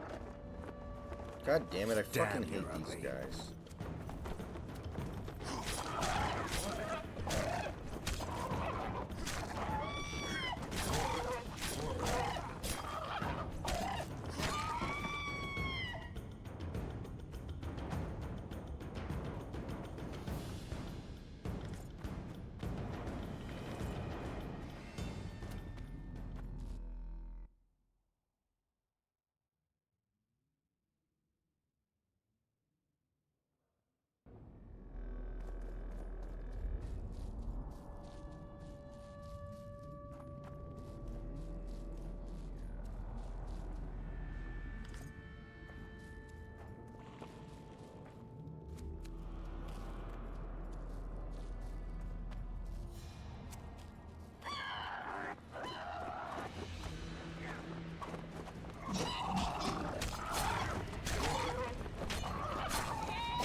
Chug Jug with you.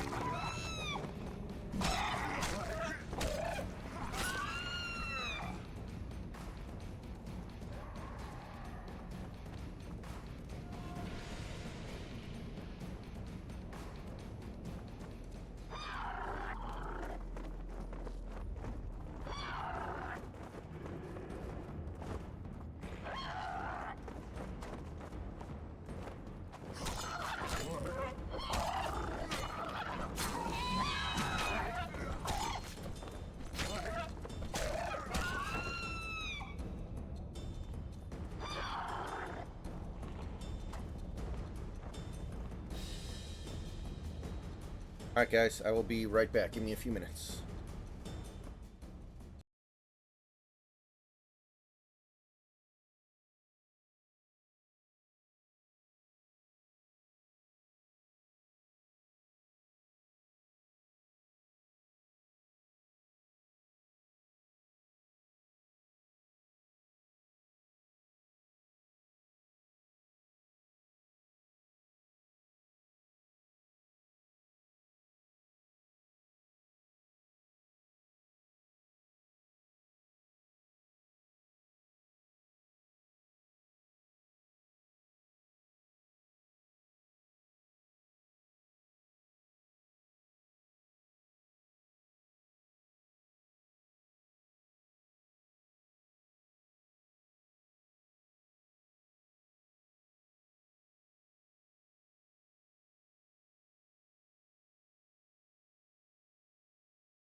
All right, we are back.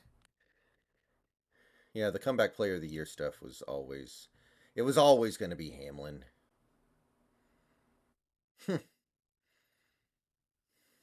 That's pretty good, Snacks.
Okay. Oh shit. You know what I should have done? Actually, Snacks. It's just now occurring to me. Earlier tonight, I was streaming Bert Papa's Burgeria when you weren't here because I needed something to stream for an hour. It's now occurring to me I should have named the stream Russell Wilson Simulator because I'm making fast food burgers and he's going to get fired at the end of the year. Exactly.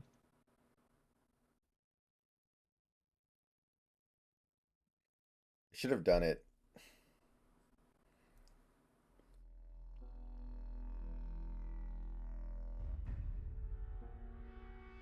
Yeah, next time I stream Burgeria, I'll do it.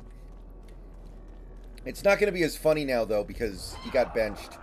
You got to do it shortly after he gets benched for it to really make sense in context, but...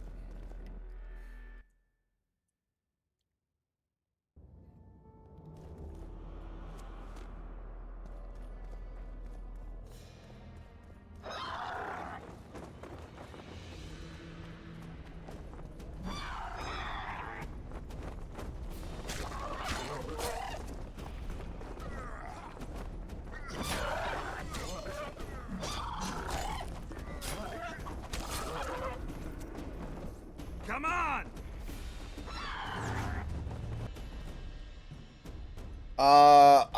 JS, I think he's been very firmly on Peyton's side. You're right, JS. I think he's basically abandoned Wilson to side with Peyton because that's his guy.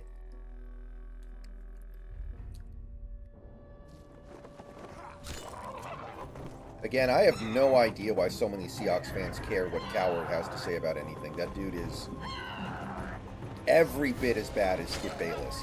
For the exact same reasons, too.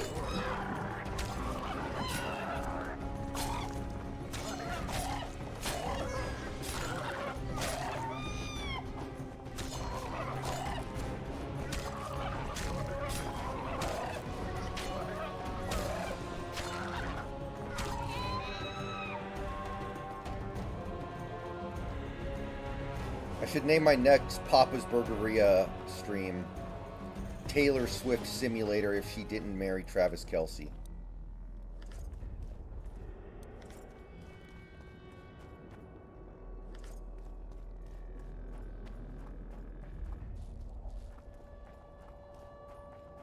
Would Taylor Swift having a child with Travis Kelce single-handedly make white people the majority in America again?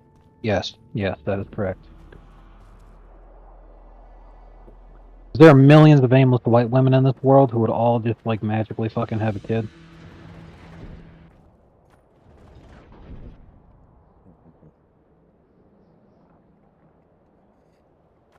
Yeah, more or less, Beta.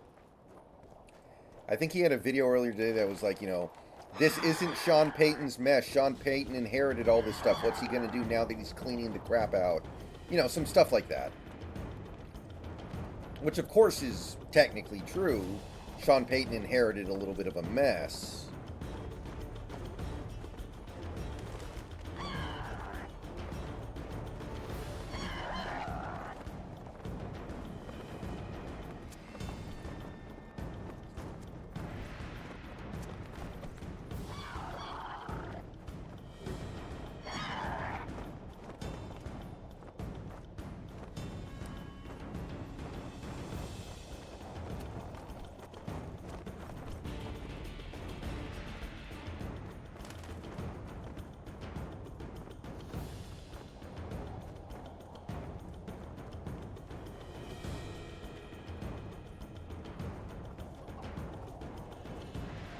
I'm too old for this.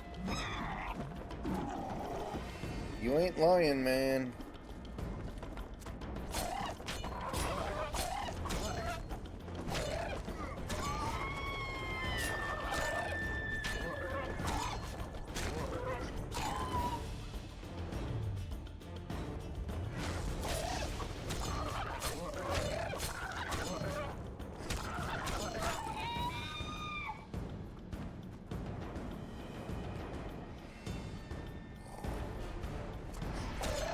God, the harpies do not. At least I'm able to easily kill them now, but holy fuck, man. These harpies.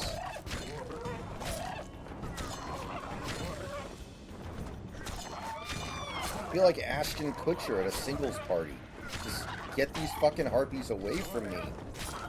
Nice. Jesus Christ. Like looking directly into the Ark of the Covenant.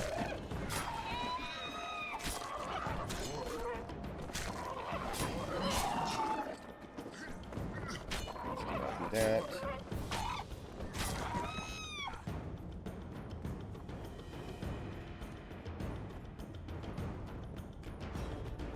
Yeah, you can always see the exact moment during the week when Mark Rogers' check clears for Colin Cowherd.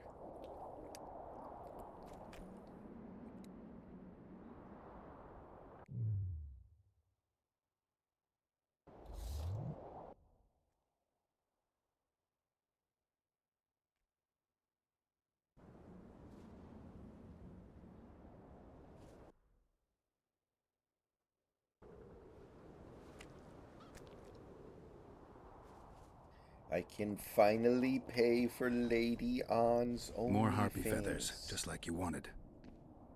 Good work. Why, it's even a pleasure to pay you. I gotta admit, that might have been the strangest job I've ever had. Well, it's hardly done. What if in the next couple weeks Sierra starts an OnlyFans?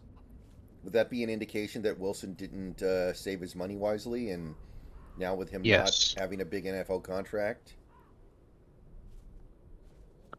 Could also be that she just wanted to reach a wider group of men to cuck Wilson with. Or this collector.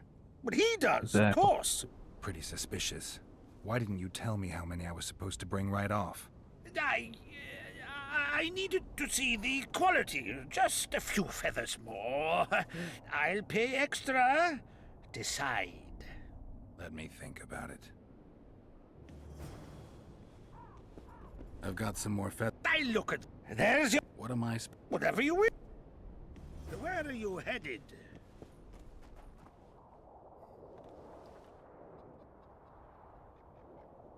I mean, big country, I'm sorry.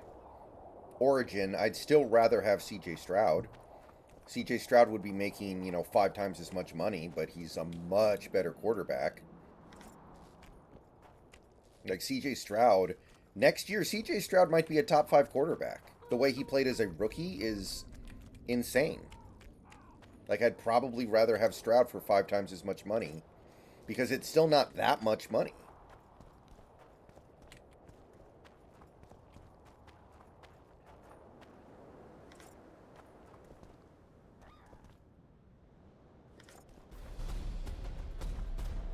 My God.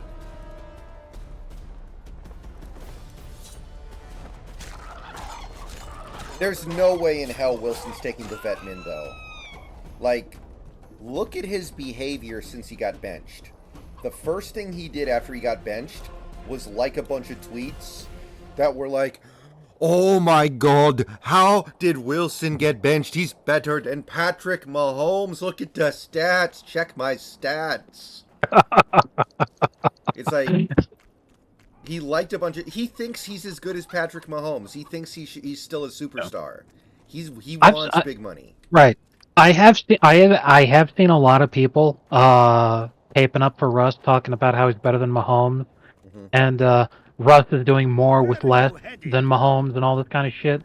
It's like, dude, Cortland Sutton's better than any receiver that the Chiefs have.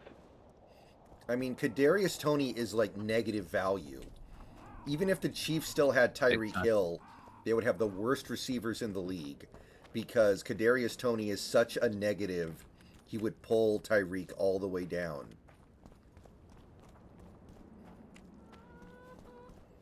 Kadarius Toney single-handedly makes the Chiefs have the worst receivers in the league.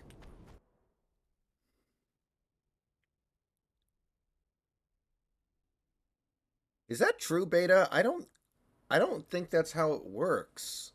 That'd be weird. Then he has no incentive to play at all.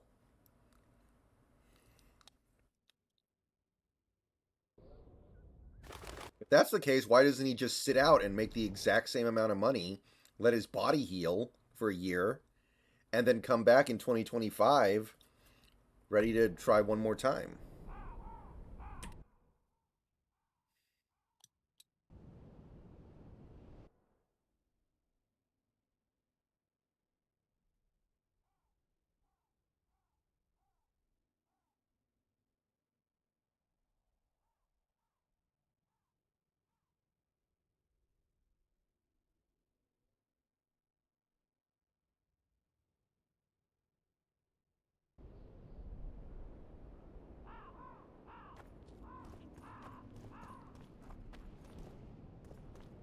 Yeah.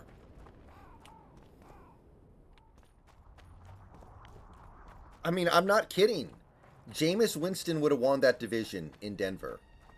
Like, Jameis Winston played better than Russ in Sean Payton's system 2 years ago than Russ did this year. And the Broncos inexplicably really were competing with the Chiefs to win that division up until the last couple of weeks' meltdowns, and those meltdowns have all been Russ related, man. So like, like Jameis Winston's actually like low-key a boss. He just doesn't get a starting job because he would steal crab legs or some shit. I don't know why people won't give him a chance. But Winston's fun.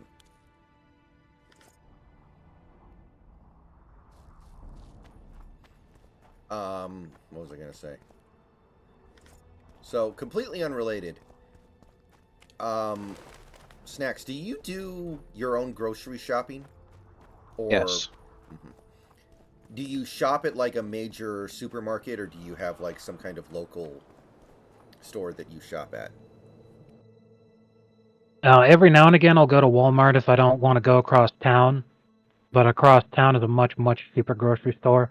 It's a local chain, so I don't really want to name it. Yeah, that's why I was asking. But I would go to Costco, but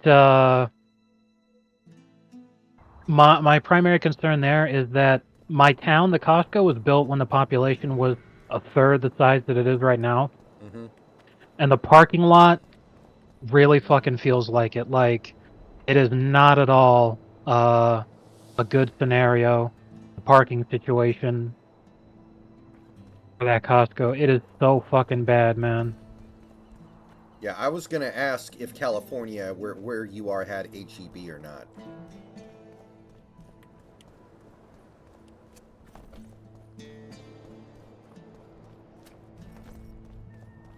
And if you used it, if it was there or not. But like well, if we use what? I didn't hear. Sorry. HEB. HEB? No, I've never heard of that. Yeah. Walmart's probably about the same price generally. Like, the point of HEB is that it's cheap. And a lot of people who are budgeting really tightly and don't have a lot of money use HEB. Yeah. I don't understand. HEB is Texas, yeah. I thought it was more national than that, but Walmart probably has similar stuff. Do they have Whole Foods in California? Absolutely. Like Whole Foods is What's the practically meaning the of mecca this, of eh? fucking. Don't draw your Whole. sword. Not California around is like the dwarves. mecca of Whole Not Foods. around- Yeah, that's like the super expensive stuff. Yes, absolutely. Yeah, there's this one episode of the Caleb Hammer Show I was watching the other day, where there was this woman who was really, really deep in debt and was broke and, had really bad spending habits. And at one point in the show, she's like, "Oh yeah, I do all my food shopping at Whole Foods." And Caleb just starts laughing really hard. He's like, "No, you don't. Not anymore. Never, ever again are you shopping at fucking Whole Foods."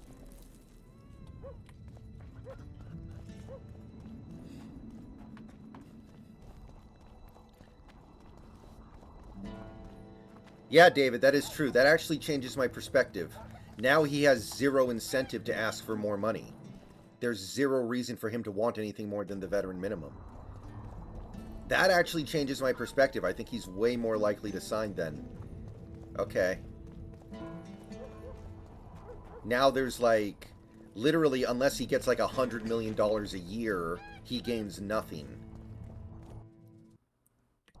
And he probably wants to screw the Broncos over at this point. So if anything, he wants to make less money so the Broncos have to pay him more. As fucked up as that is. But, greetings. why not? Why not?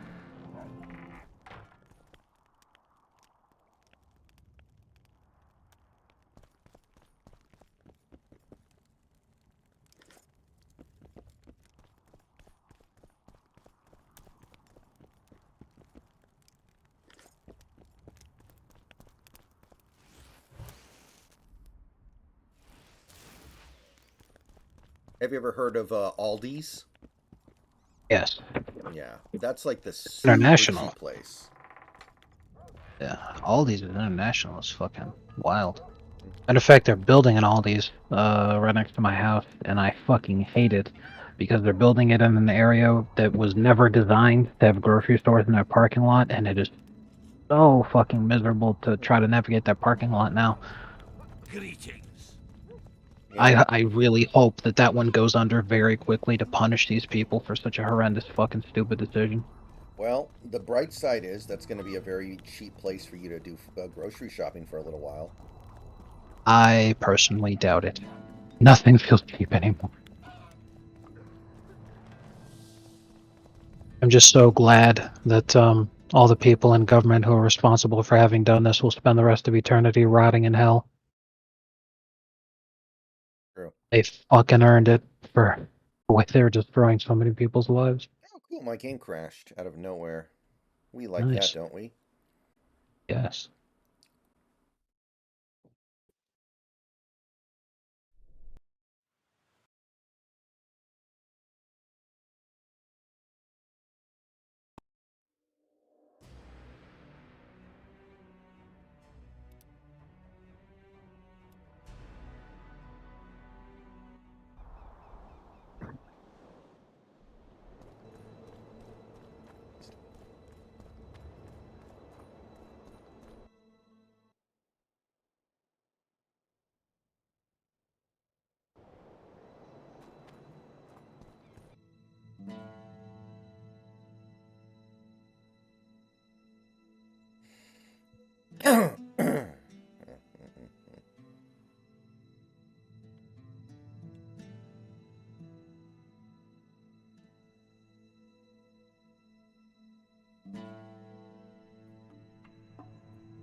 Okay.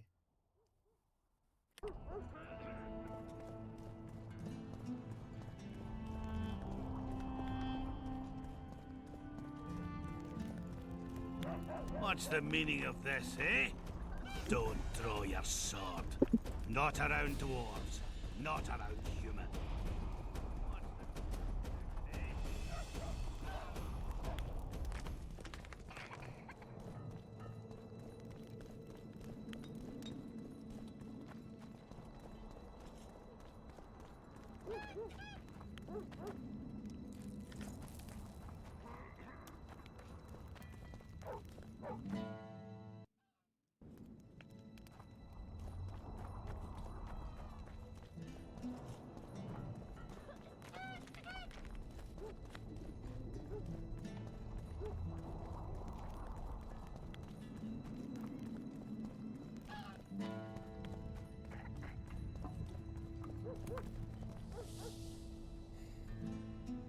I really don't think John Gruden's getting work anytime soon. Like, you know, I'm here for it. It'd be great, but I cannot imagine that happening, man.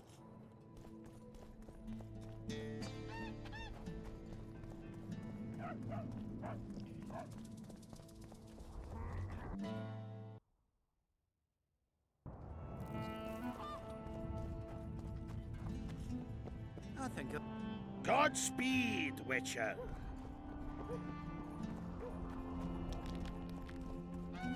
So now a team like Atlanta can sign him for the veteran minimum, and it means nothing. Job done. I'm here for my pay. You killed the And it's Harpy easy. Queen. In that case, you've earned your coin.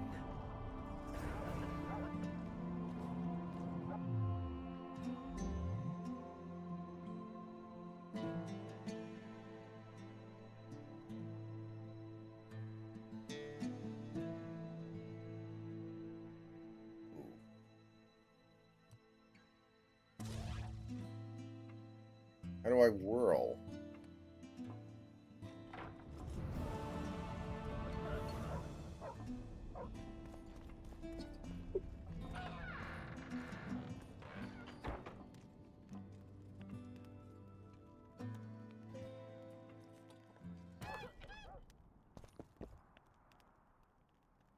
Yeah.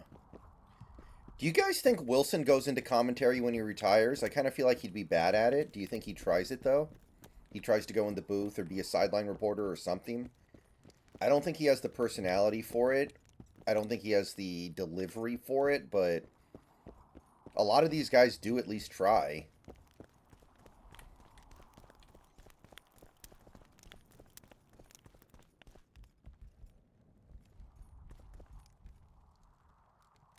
How long have you been alderman? My predecessor was killed 3 years ago. I was one of his advisors. I knew my way round the circus, so I volunteered to manage things. No one opposed me. Mostly I deal with trade and taxes, and I organize assorted matters. In the end, everyone listens to Saskia, exclusively. Me included. Jason Witten made me laugh with how he would stumble over his words. See you, Governor. Jason Witten was pretty amusing.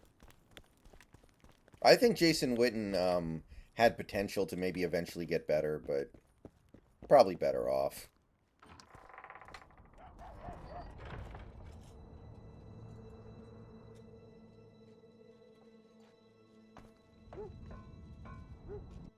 You know, Tony Romo, should fuck himself. I hate when he's on commentary, dude.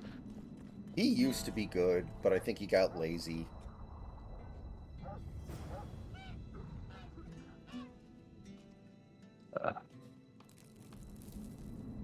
Speaking of used to be good, but then he got lazy. I don't know how to finish this joke without getting the stream banned. I'm sorry.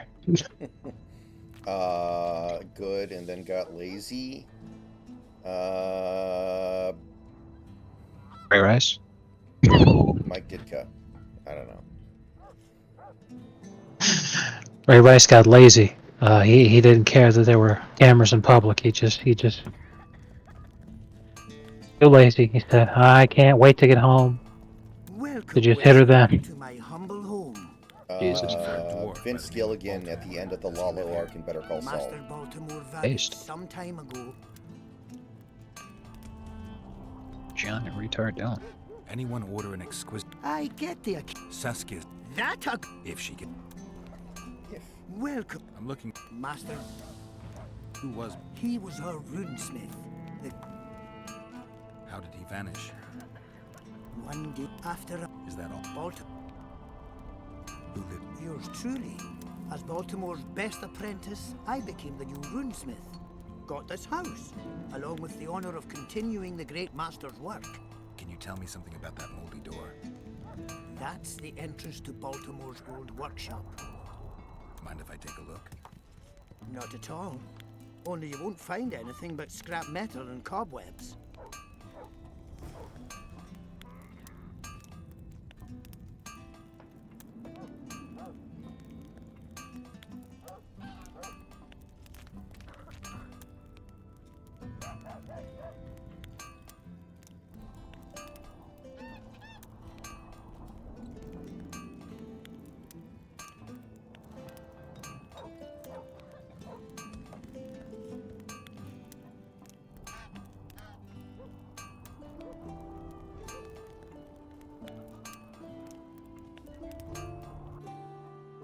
Management team and I have conducted an attendance review, and unfortunately you are receiving this letter because you are one of the worst offenders. We understand you have reasons for unplanned absences, but please be reminded that when you are not present, other team members cover your job with a positive attitude and unrelenting daily commitment to our success. Your unplanned absenteeism causes a significant amount of additional work to those who come to work and are dependable. Your attendance has now progressed towards a penalty level which should not be taken lightly. It has drawn attention because you are impacting our productivity and other people. Since we are family at the Kentucky Truck Plant, I am personally sending you this letter requesting cooperation to please take the necessary steps to improve your attendance and set a personal objective to not experience an unplanned absence in the next 18 months. If you require any type of intervention or assistance, please discuss with your ESSP representative. We need you here to ensure that we deliver the best possible product to our customer.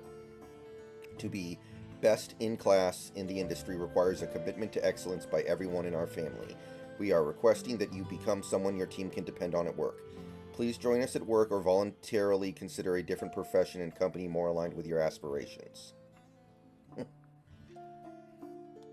You know, that's probably the most tame post I've ever seen on Wages posting their L's online. Like, the guy didn't show up to work. Like, that actually kind of makes sense.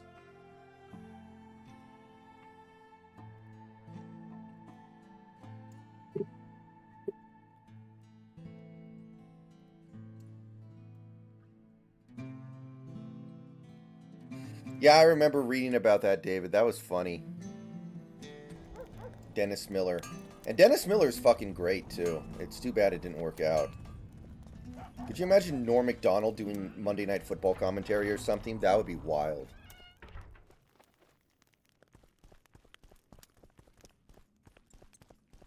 Oh man, I wish that had happened now. Norm Macdonald doing color commentary from Monday Night Football. He would have had a field day doing Buffalo Bills games this year.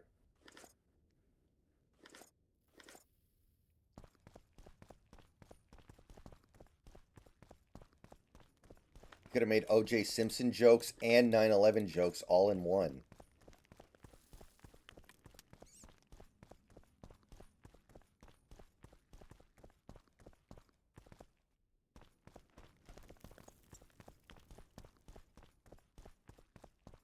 Yeah, he could have been doing the Jets-Bills game on 9/11. That shit would have been amazing.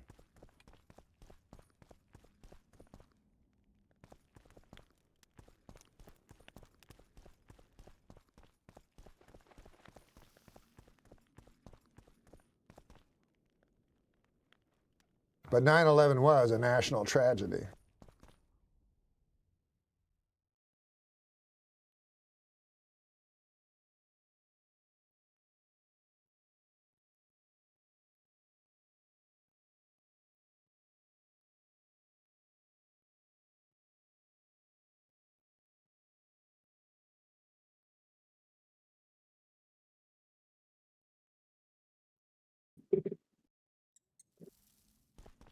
Okay, why is there nothing in this workshop? It says search the workshop, but I did, and there's nothing good here.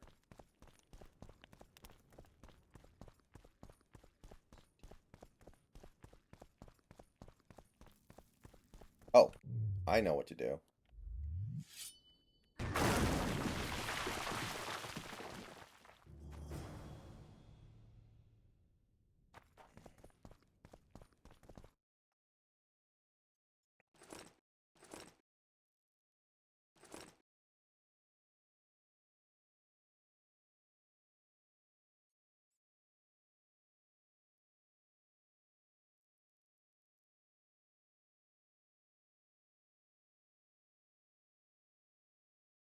Looking at the well. Okay, well, this is gonna be fun. I heard the rumble, Witcher. Everything all right? Yeah, just some rubble. Find anything? I found this. I can't read it. That's Elder speech, right? Correct. The text describes how to get to a certain place. What place? Don't know. The clues mark out a route of some sort. Could be where Baltimore hid his notes. Please, come to me if you find anything. It's very important.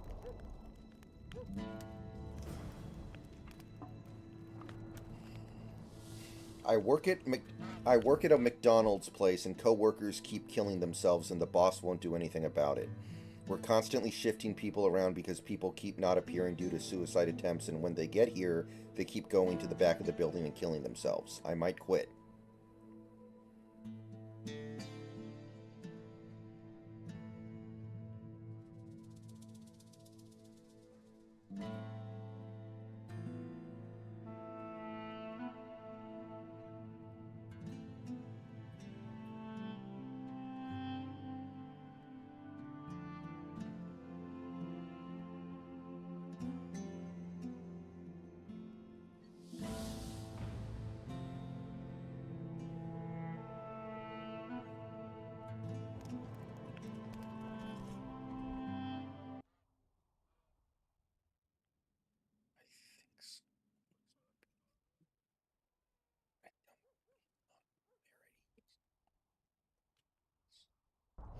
Okay, where's the well?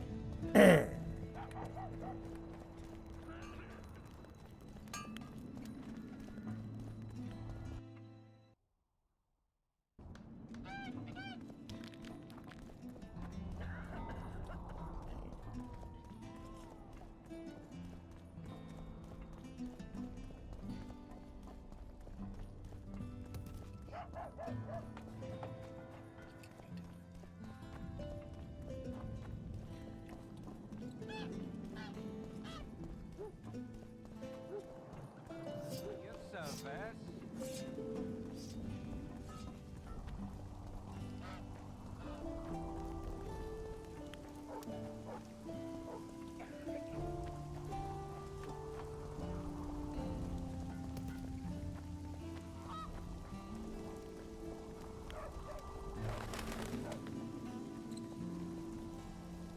Okay, does that qualify as a well or not?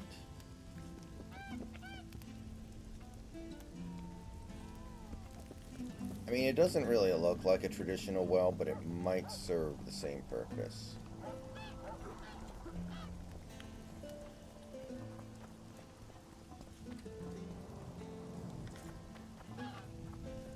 Oh, a witcher.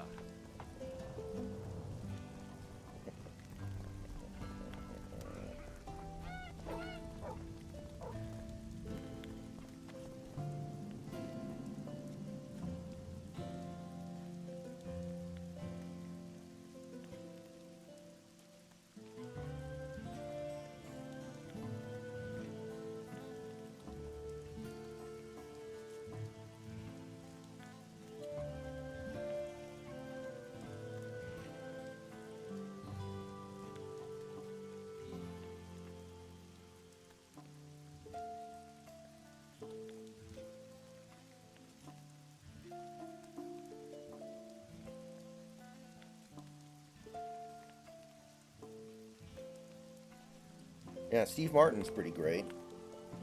I like Steve Martin.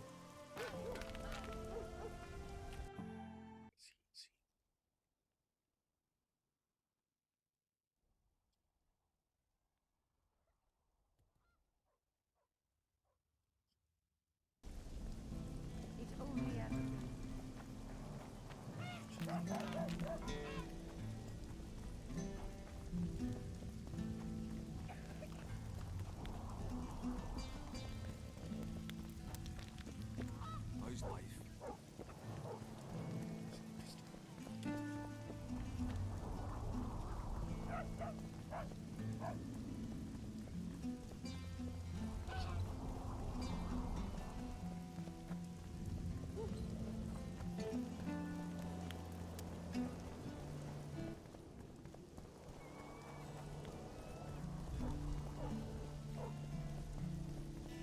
The burned village. Where is the burned village? Let's try this. I don't fucking know.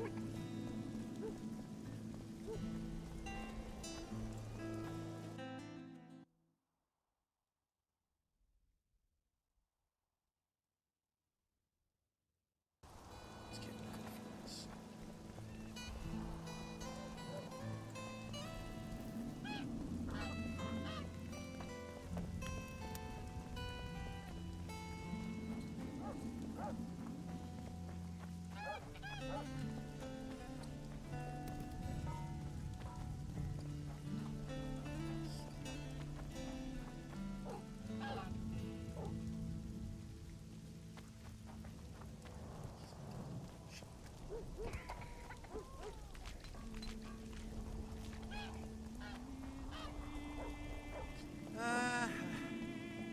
Had to bathe sooner or later.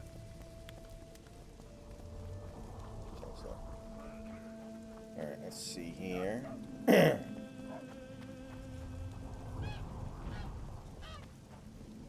don't see any wells around here, man. Wet squirrels. Really funny.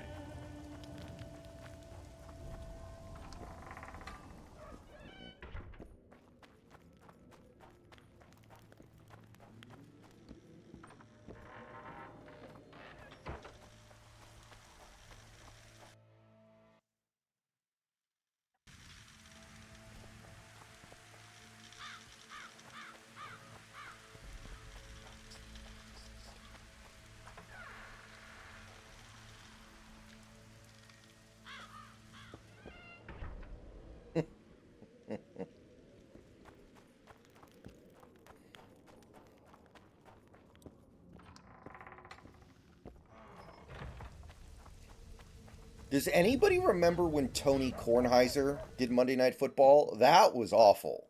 That was the worst. I think it was a Panthers game he was doing, and Jake Delhomme threw the ball to Dwayne Jarrett. So Tony Kornheiser made the joke, I guess you could say he went to Jarrett. Because, you know, I don't know if they still do those he went to Jared commercials anymore. But back in the day, they were a big thing. He went to Jared. Because Jared was, what were they, like a right. jewelry store? They no. That was a jewelry store that sold diamond wedding rings, engagement rings, that kind of shit. Yeah, that's the worst one ever. I guess you could say he went to Jarrett. It's like, motherfucker. Yeah, it's pretty tough with how bad it is, definitely. That's like something Norm Macdonald would say as anti-humor. Look, another one. You let one human in and in no time you've got a swarm. Yeah. Definitely, it's like 9/11 Airlines. I agree. I almost did the Norm Macdonald joke on the Hawk's Nest stream last night. He gave me an opportunity to do it, and I almost did it, but I didn't do it. He set me up for it perfectly, but I was like, I don't feel like getting in trouble right now.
Eat these balls!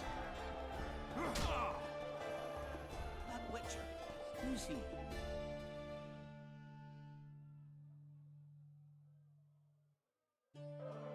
He travels the lands, killing.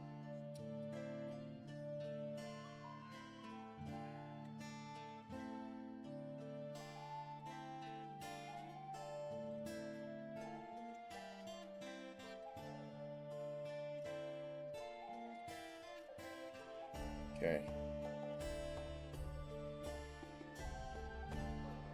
Why's he got those glistening eyes? Sorcerers mutated him when he was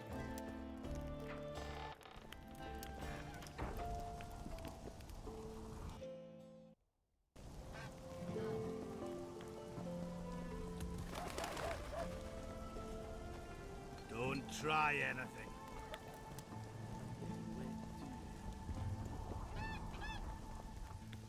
What the fuck was that? I didn't hear anything. No, just something stupid happened.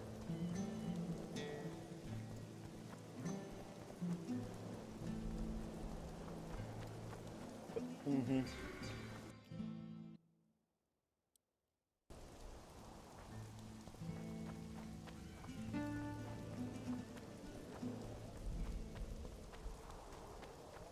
Oh, did you see the website where people can make bets on who ends up showing up on the Epstein flight logs? No, I have not seen that. It's pretty good.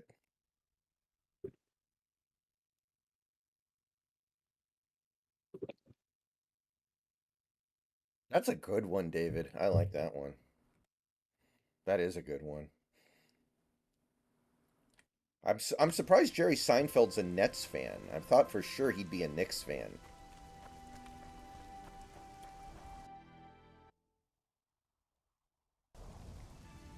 It surprises me for some reason. Life.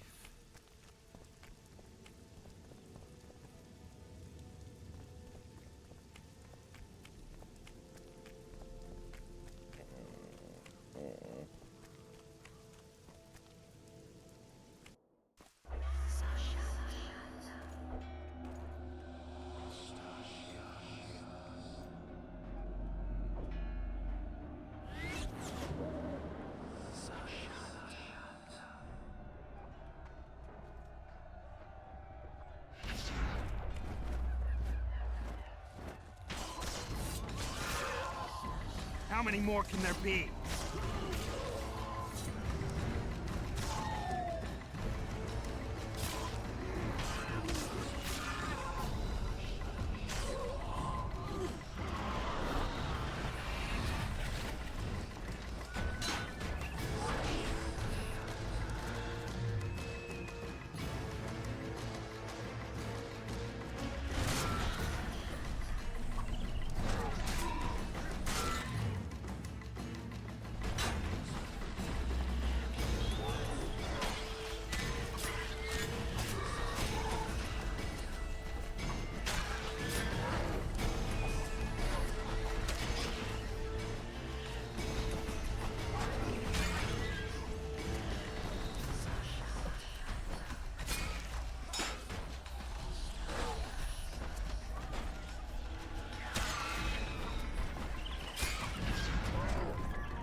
Yeah, isn't Chris Collinsworth's son doing stuff on Sunday Night Football now? I wonder if he's going to try to get into it.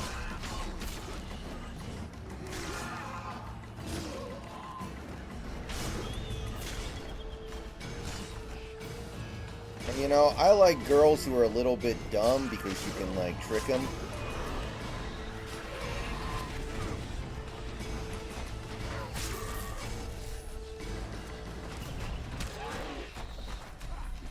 I don't know if you guys have ever seen the Chris Collinsworth clip of when he was playing when he had that quote. I actually don't mind Collinsworth. I think he's alright.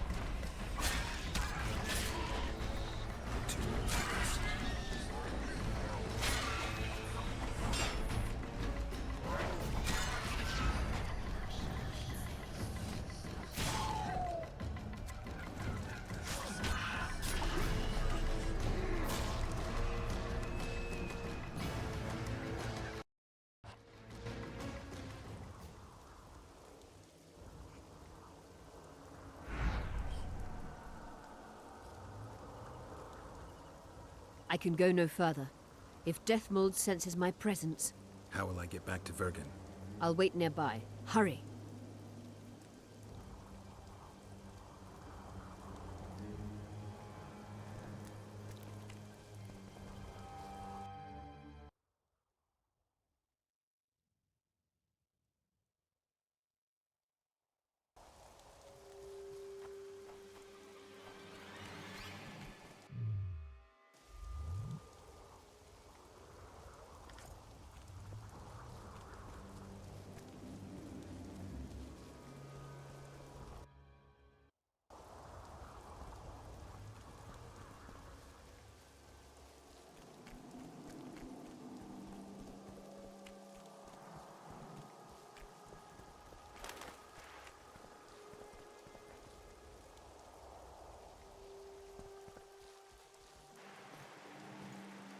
At the Black Lung Smithers.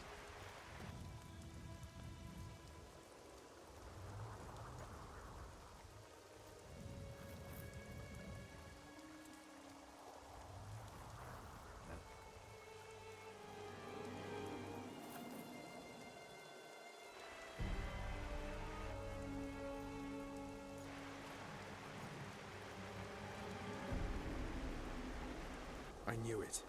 Damn, I knew it was you. When the mist started whirling, I told the boys, it's Geralt of Rivia, or my name isn't Vernon Roach. Friend of yours? Just found him. He was already dead. Interesting. Dressed like a Vergeni. You almost made it through the fog. What's your business here? Triss is somewhere nearby. Still looking for your sorceress. If she came here, I'd know about it. She's got to be here. Philippa Eilhart located her. Well, What the seems hell? you met the whole menagerie. Hold on, guys. 1 second. Something's acting up on my computer.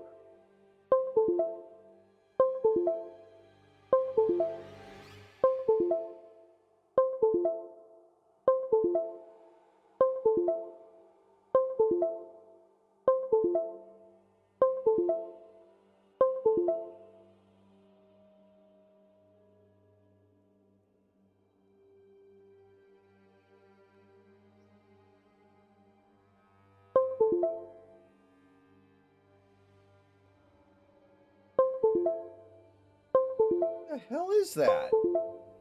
What the fuck? I am so confused. I can't figure out what the hell it is. Hold on. What's up? Something keeps disconnecting and reconnecting from my computer. Is it crisp? Oh, you're hearing the over and over? Yeah. What the hell is going on? Okay.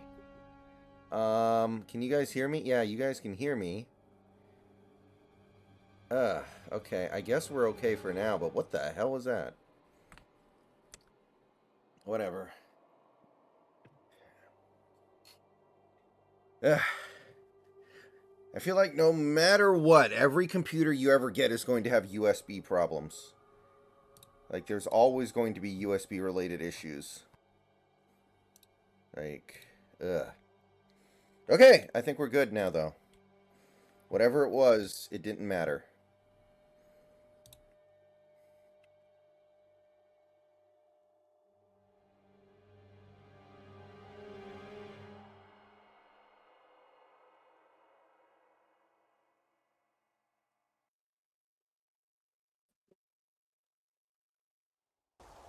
You made your choice. Fled with the elves while Vess almost died at that Horson Laredo's house. I DM'd you something, by the way, Snacks. I'm reading it I now. refuse to explain myself to you or anyone else. You saved a group of thieves and bandits.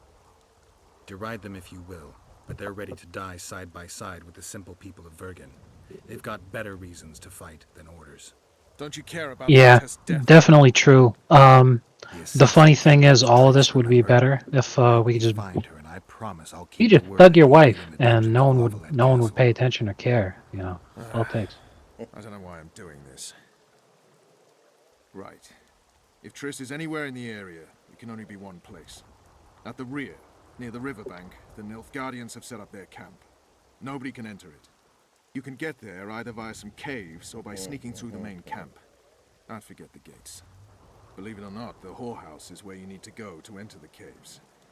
The ladies thought they'd use that passage to service the knights and nobles, but some monsters have their lairs there. If you've had your fill of whores and monsters, to the east there's a path that leads along the riverbank. That'll get you near the canteen. You'll have to sneak the rest of the way from there. Thanks, Roach. Hey, I'll hold you to your promise.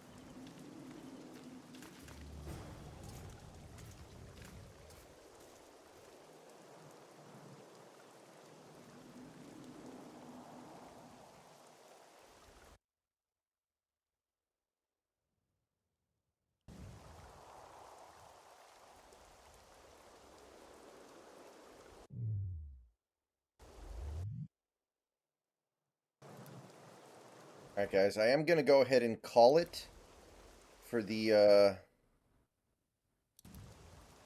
night.